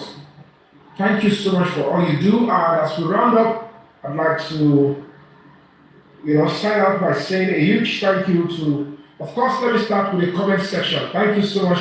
How are you doing? This is for the comment section. Thank you for keeping the comment section very lively, very informative and supportive, because it's quite important. And those on the FYP, is FYP correct? Those of you that couldn't, show your face that you are listening to us, but you are listening in the fence. I think it is time to always join you guys with the comment section. Thank you for all you do. Thank you for all you do.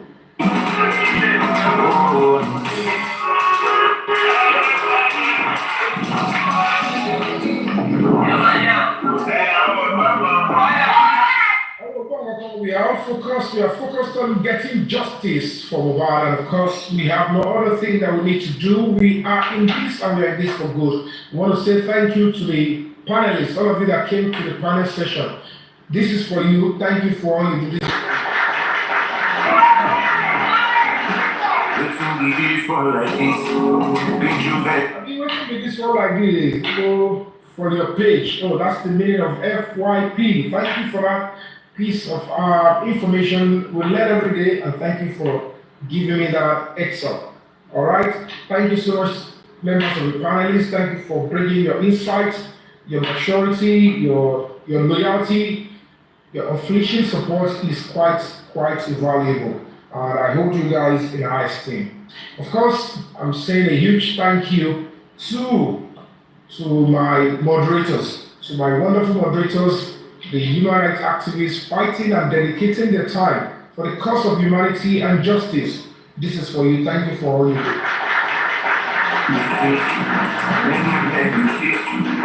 still find my peace. Oh, you like say my love. All right, and do I say I don't see, but only I need so I continue to express myself in the confine of my rights and under the ambit of the law, because I believe in justice, I believe in the truth, I believe in democracy. I believe that no matter what, democracy, which of course you start, we all need to continue to key into that and stand firm by promoting, supporting the frontiers of human rights. Know your rights, Nigeria, because you cannot enforce the law if you don't know the law. And to this end, I'd like to also say thank you.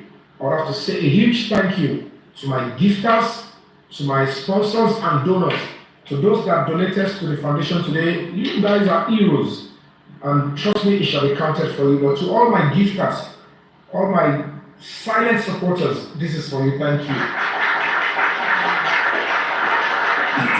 Let's see how long we get. I'm for the kids. Oh, what's in the kids all like this? Been through many things. Been through many things and is still going through many things. You want to look back, we kill Pada. You know, spending over 200, 300, 500 days in the morgue without burial. Because your body, your life, your history, everything about you want justice. If anything you are doing, knowingly and unknowingly, is trying to keep this young man in the morgue, know certainly that it is coming back like kinetic energy. It could come in a different form. You need to ask and speak to God to forgive you in advance, because some people, they are doing things affecting this young guy, but they don't know. But those of you that are doing it deliberately, and you know, when the roll is called up yonder, trust me, when that time karma is knocking, it's not going to do any stress. It's going to come straight to you, because you can't be that evil and terrible. And I would like to say thank you to all TikTok platform hosts and their supporters that are genuinely seeking justice for this young individual, young Nigerian. Trust me, we are appealing that we should continue to stand by what is right.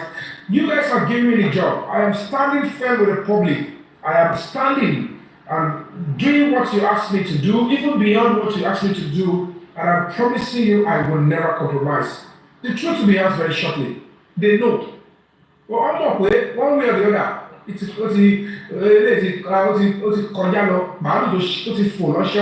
how, when the truth will be out, they don't know. But they have the feeling and the inclination that it is time, the truth will be coming out. And when we get victory, when we get justice from above, we'll see it from Odinua, we'll see it from fair near Odinua. I'm not to allow of a shaggy, don't allow of a shaggy, of a salary, no. And if you want to follow about, I don't want to go for order. To seeking justice is pure and only. And what we are doing is under the ambit of the law. No person should tell you not to seek justice for the next person. Let's uplift our duty of care. That is your civic social responsibility. To this end, I just want to say thank you for coming through, and please do not forget to sleep. And remember the last issue. I'm here, I'll continue to fight on until I breathe my last. And trust me, I love all of you from the depth of my heart. Thank you for standing firm, and see you some other time. Enjoy your night rest. Survive,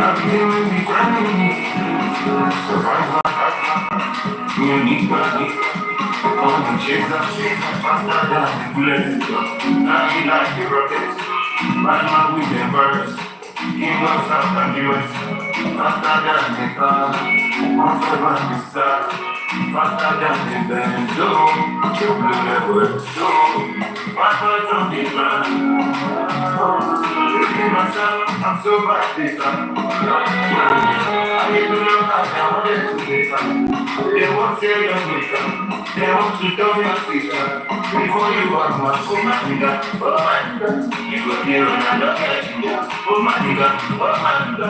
You go here and I look at her. Cause my mama be praying for me. Say that I get it. Oh my baby. She you go baby for my Zulu lady.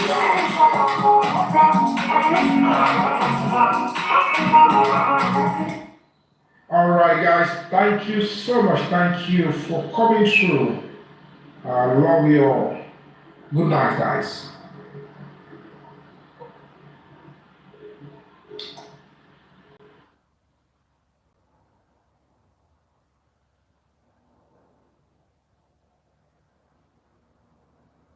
Wọ́n bákan náà so lọ sí studio lọ ṣe náà àfi bí pé omi jẹ́ yóò sì ní gbogbo òwúọ̀sì tó yẹ.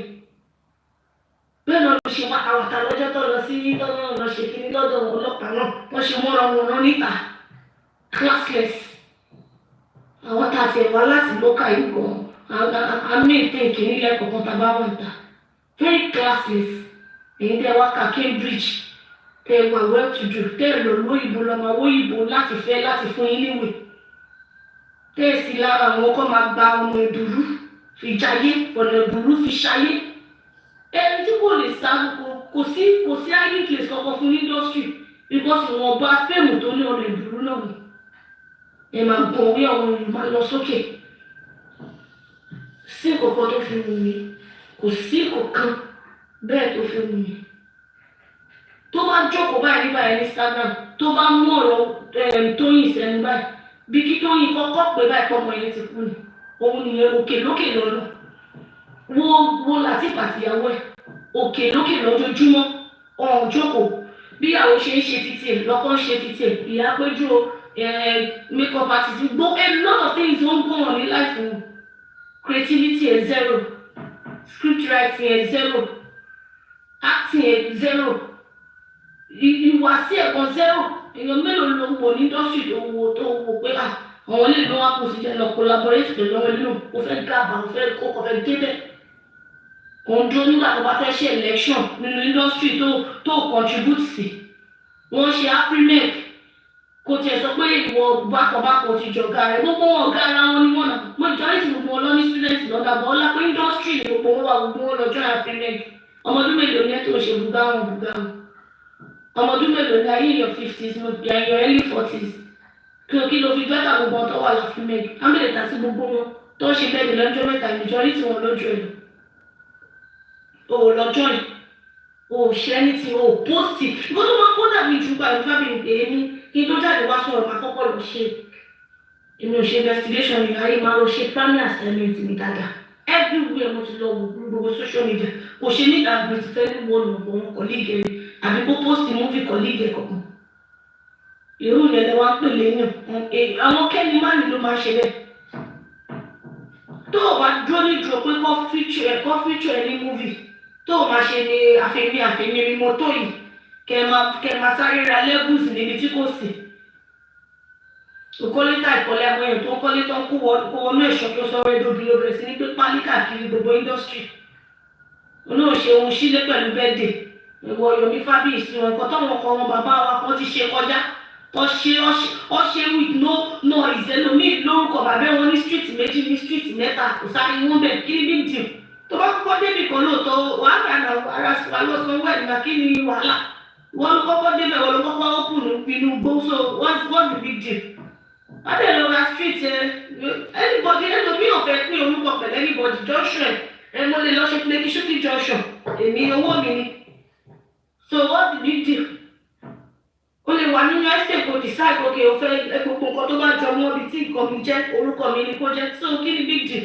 wọn ló kọ́kọ́ dé nùgbò lè decide láti ní street ẹ̀rọ so ṣé ní ohun tì ní but tí nǹkan bá ti wà tó jọ ara oko lójú òun ló ṣe dàbí pé very big achievement ẹnì kan ò ṣe rí òde rìn dẹ̀ kí wọ́n ní kí wọ́n tó wọ́n ọ̀rọ̀ ìyàbọ̀ òjò kankan tó ń san mọ́gẹ́jì ní lẹ́kì kí nǹkan ṣe classless wọ́n ò lè price ẹ̀ wẹ̀lú tó gbére látìkò tó lọ sọ̀rọ̀ ẹ̀lú sínú gbó kí ló kàn wọ́n kí ló wà kàn téèyàn bẹ́ẹ̀ tó bá pè wọ́n kọ́ wá ṣiṣẹ́ fún ẹ tó rẹ́dì láti sanwó o tó everybody ti wọ́n nísìn wọ́n máa wá ṣiṣẹ́ ẹ̀ wọ́n lè máa kára aṣọ iṣẹ́ ẹ̀ lọ́fẹ́ wá ṣe bọ̀ báwo ló ṣe fẹ́ move ní industry báwo ló ṣe fẹ́ move tó o bá rí every other person as your colleague tó yẹ kẹ́ work hand in hand instead wá jókòó ti justice òmùgbà o lè sí níbi ipò oníkàrí àtòsọ̀rọ̀ síbì kan wọ́n á lọ tó sẹ́yìn àwọn kí ló ń pè bọ̀bọ̀ yìí kí ló ń pè bọ̀bọ̀ yìí tó ń tẹ̀lé fún kí Akíndélé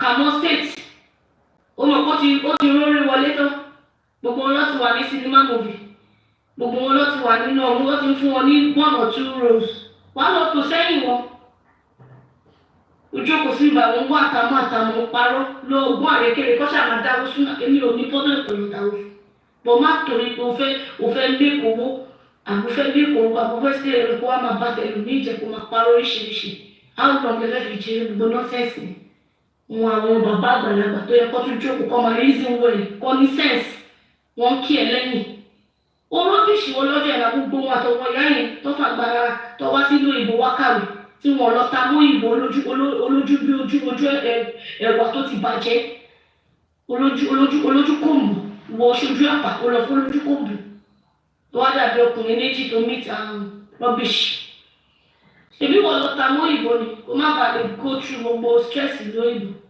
ni wọ́n ṣe ẹ̀sìn náà nǹkan tẹ́ ẹ̀ bá lè ṣe fún dúdú ara wa òyìnbó tó lọ lẹ́ máa lọ máa ṣe fún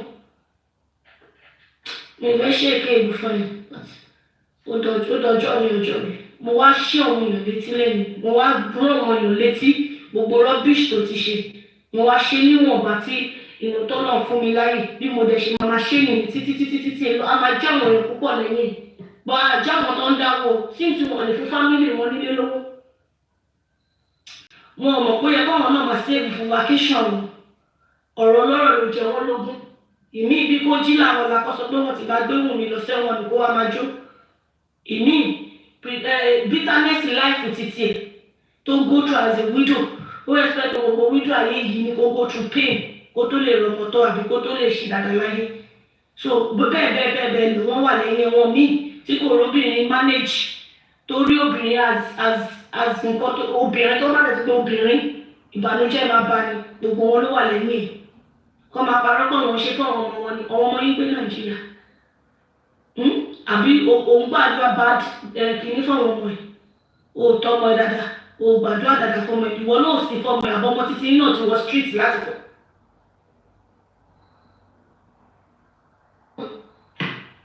ṣẹ́yìn náà jókòó ẹ̀kọ́ àwọn ọmọlẹ̀ àwọn ọmọ ti lọ fẹ́ bàbá mi so kí ni sórí ayé yìí ṣe jọmọ́ sórí àlọ́ba àtìyàwó ẹ̀ tó ṣe jọmọ́ ti gbòbájì ṣé àwọn ọmọ yìí lọ sílé málẹ́ àmì kí ló dé tẹ́ ń parọ́ pé àwọn ọmọ yìí lè ṣe gbogbo ìfún kí ló kàn àwọn ọmọ yìí pẹ̀lú gbogbo yẹn àwọn ọmọ yìí fẹ́ má lè sínú fámìlì ìlú ni àbí àwọn ọmọ yìí Mohbad style ni àbí àwọn ọmọ yìí rascafera lọ́wọ́ náà àbí wọ́n ti fi skul ẹ̀ wọ́n ti lọ́ọ́ ṣe ìyàwó ìwọ́n máa sọ̀rọ̀ bí òpònú àgbàlagbà afọ́fúndàyé ìwọ́n máa ṣe ẹyẹ gbogbo wàhálà tá a ṣe iná torí ọmọ adé kọ́ má balẹ̀ pọ̀ mọ́ wa ìkọ́ wà tó ti ṣe yìí tàn án kí ló dẹ̀ tún kó ayé jọ ẹ máa ṣe justice fún yẹn àgbọ́kẹ́ pariwo ẹ̀ obìnrin ìgbìmọ̀ ló wà bẹ̀rẹ̀ influential lẹ́kọ̀ọ́ èèyàn tó kú kí ló dẹ̀ máa pariwo yẹn náà ẹ̀ rí nínú news ọpọlọ yóò ẹ̀ka news lè lọ ọpọlọ yóò jí pépépé yẹ kẹ́ ṣe justice fún yẹn kẹ́ fi kọ́lẹ̀ fún kàn bọ̀ ilé ó ń da yín lára yá ojoojúmọ́ oríṣiríṣi story fabrication lómi agbèlọ story kọ̀wékọ̀wé babaláwo lómi akọ̀jọ̀kọ̀ akọ̀rọ̀rọ̀kúrò akọ̀sọ̀ síta ni bóyá kan lẹ́sẹ̀ ni wọ́n ti kọ́ lọ́wọ́ kó tó kú ọ̀lẹ́ bí èèyàn tó lọ kọrin lórí stage téèyàn kan tún pọ̀ fáwọn kó tó gun stage kan bọ̀bọ̀ ti wà lẹ́rẹ̀ ó ti wà ní strong rẹ̀ ó ti wà lẹ́rẹ̀ gbogbo most of the things tó ṣe ní alẹ́jọ́ yẹn wọ́n lójú lásán kọ́ ó tún pé sọ fún àwọn èèyàn sọ́ọ́ yìí láàárọ̀ bó tẹ́ ọ́ ní bó ṣe máa ṣe ni sometimes ajílá wá ṣé mo bẹ́ẹ̀ jà púpọ̀ ṣé mo ṣe kí ní bó ṣe mo ṣe púpọ̀ náà today ẹ̀ kó síbẹ̀ ló pa ni wà mélòó lára wù mí sí bí mo bá ti ṣe rí lẹ́gẹ́lẹ́gẹ́ tó gùn bẹ́ẹ̀ àbí ẹ̀gbọ́rọ̀ ẹnu ẹ̀ sí ọ̀rọ̀ ẹnu tí mo ní obìnrin tó bá strong ló máa ń fẹ́ olórin kò ṣe obìnrin tó bá weak bí hánì ẹni bí hánì ṣe try tó ṣé kò jà mọ́ kò sí olórin tó máa ní obìnrin kan tó fẹ́ lẹ̀lẹ̀ lòun fẹ́ á take advantage ẹ̀ obìnrin tó bá strong ló lè fẹ́ wọn at lóhùn tó lè stand the test of time tó lè have back wọn ẹ lọ wo ìyàwó Shina Peters ó sì wà bẹ́ẹ̀ lọ́rọ̀ ìlú máa ṣe dúró rẹ̀ kò ṣe àwọn fẹ́ lẹ̀lẹ̀ kò ṣe ẹni tó bá ṣe ṣe náà strong women pẹ̀lú ẹ̀wọ̀n sọ fún mi pé òun lọ sí school ṣe òbí á sì gẹ̀ lásán ẹ̀wọ̀n sọ fún mi pé ó níbi tó ti wá ó ní family tó bá tẹ̀ lọ́kùnrin sálọ tó bá tẹ̀ lọ́kùnrin lọ púpọ̀ yín tẹ̀ lọ́kùnrin sálọ nígbà yẹn púpọ̀ nù yín tẹ̀ sálọ sótẹ̀ púpọ̀ nù yín máa sákùn ilé púpọ̀ nù yín ṣe worse nígbà yẹn ju ti wù mí lọ kí ló dé títí ẹ ṣe wá jẹ́ ẹ̀jẹ̀ kìíní tẹ wá sọ ọmọ yín di righteous tẹ bá rí títí yín wò tó ṣe dáadáa lábẹ́ yín tó ṣe gbogbo ìlàbẹ́ yín alhamdulilayi ẹ má fi yọ ọmọ ẹlòmíì yín ò dẹ̀ tí ì determine future ọmọ yín àbí kádàrá ẹ̀ ti stop sílẹ̀ sọtọ́nù tí mọ́dàlá tó bá ṣẹlẹ̀ lọ́dọ̀ yín kò dẹ̀ sí anybody tí mọ́dàlá wọn náà máa rewrite story ẹ̀ ṣé kò ti máa kọ́ èmi ìgbà làjọ kò sí tọ́nù kan ti tọ́wọ́ sùsù tó sọ pé ikú àjọkú whatever tó bá máa tẹ̀lé àtẹ̀lé ẹ lẹ́yìn tó bá ń gbé evidence dé gba a máa tún yí rí ẹ̀wò pé ṣé tòótọ́ dàbí rọ́ọ̀nù a máa story títí a máa dúró lórí pé ká stop widows victimization ìyẹn tó kọ́ ibi ìbàdàn àwọn tó ti dá almost 20 million láì ṣèkì for 2 days kó fi bẹ̀rẹ̀ business owó Mohbad náà ni ẹ má jókòó tí Wùmí ẹ má gbẹ̀ṣẹ̀ jókòó tí Yomi ẹ má gbẹ̀ṣẹ̀ lọ́dọ̀ náà ẹ má gbẹ̀ṣẹ̀ lọ́dọ̀ náà púpọ̀ náà wọn tó wà lọ́dà kìíní abatẹnijẹ́ ni wọn imagine èèyàn tó ṣẹ̀ tó rò tó kọ̀ lọ́n pa títí ẹ̀jẹ̀ káàkiri irú ọmọ náà ni Yomi Fabayi so náà ti fún ní platform náà ti fún ní fẹ́ẹ̀mù títí ẹni kó máa fi di fẹ́ẹ̀mù àwọn èèyàn fíìmù títí ẹ̀kọ́ tó fi ṣe thank you sugar fíìmù títí ẹ̀kọ́ tó fi ṣe nìyẹn imagine èèyàn tó wó ní ISTM tí wàá ti family ẹ̀ pọ́lé the next opportunity tó ní ló ń pa ẹ̀jẹ̀ níbi tó àwọn èèyàn ti ń pọ́ ẹlé ara wọn ni Yomi Fabayi púpọ̀ ọ̀nà wọn pọ̀ lọ́dà fake account tó bá rí orúkọ kékeré nǹkan tó máa fi fíìmù celebrity àbí popularity wọn kọ́ tó máa fi ṣe nìyẹn ẹ̀rẹ̀ òbí àwàkọ́ máa dákẹ́ àmàmà wò yín so tẹ́lẹ̀ bá tuntun tán ẹ̀ máa tún jí mi lẹ̀ Yomi Fabayi tẹ́lẹ̀ rí pẹ́tẹ́pẹ́tẹ́ ìyẹn gbọ́dọ̀ jí rírẹ ilé fọ́tò ẹ̀ láwọ̀ kùtùkùtù kí yẹn bí kò máa ní good day tó bá gbàdúrà dáadáa. Up till now, no one has come out to say they have slept. Can you imagine? I've said it one time. Up till now, anything kan ní transfer ni ó ṣe 3 some àti anybody even under fake account. Kàtó sọ pé nìkan kọ́ ó kọ́ fẹ́ dísà láti weekend kò ní fẹ́ ògùn àti anybody tó ṣe. Àwọn èèyàn náà wọ́n ti bọ́ra wọn láti 14 àwọn bẹ̀rẹ̀ sí ní date along the line àwọn ti lọ jọ lọ studio ti jọ test of time wọn púpọ̀ mú ní lè gbà fọ́kùnrin púpọ̀ mú ní test of time lọ́jọ́ go through lè gbà fọ́kùnrin test of time náà lè torí normal ọmọ tó jẹ́ ọmọ street ot dey there now she mix with a lot of boys she go get sense person wey mix with boys be like say make you come try somebody like me I might be looking at you for years mo lè máa wẹ̀ for years just gba ma blow for out of proportion ọmọ àmà wọn ò ní pè mí láláṣẹ jù tó yí ẹni tó fẹ́ gbọ́rọ̀ kó máa dákẹ́ màá dẹ̀ ti sọ kí tó bẹ̀ sí ní sọ̀rọ̀ emotional person nínú ti bá sunkún àwọn òjìlá ẹ má get it wrong mo lè débi tó ti hit mi màá sunkún bọ̀ ẹ jẹ́ kí n rojọ́ lọ irú èèyàn tí mo jẹ́ nìyí ó lè grow up mix of a lot of boys kó má strong like that irú èèyàn tí mo bá fi bẹ́ẹ̀ méjì ni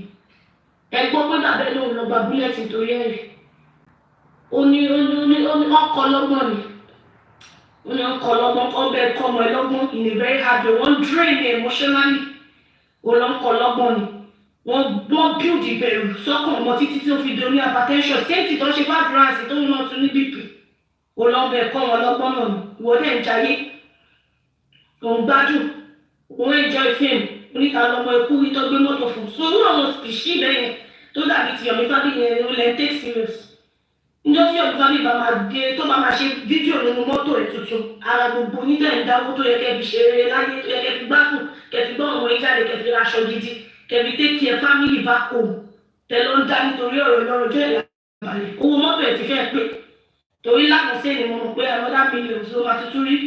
He's enjoying the moment and he does not care who is going to fall. Orúkọ ẹ̀ tó bá máa bàjẹ́. He does not care. That's why òun àti bàbá Mohbad wọ́n máa clash. Torí ọmọ àti lọ ṣe meeting nínú ṣé kófò ní máa pẹ́ ti bàbá Mohbad pé ọmọ bọ̀bọ́ yóò jẹ́ kọ́ rí ojú wa náà kí ló ń ṣẹlẹ̀. Na before wọ́n ní kí n pọ́pù ẹlẹ́sẹ̀ kókóró kò ní jẹ́ kọ́ rí wọn. Òun ló gbọmọ lọ́wọ́ wọn nísìn ọ̀tútù jump is this is gbogbo wọn they are just na their mouth they dey fight for this is ó tún wá di politics lórí ọ̀rọ̀ justice for Mohbad. But we don't say you shouldn't come and do politics. Actually, politics, but just leave destroying an innocent woman. Don't lọ́mọ lọ́wọ́.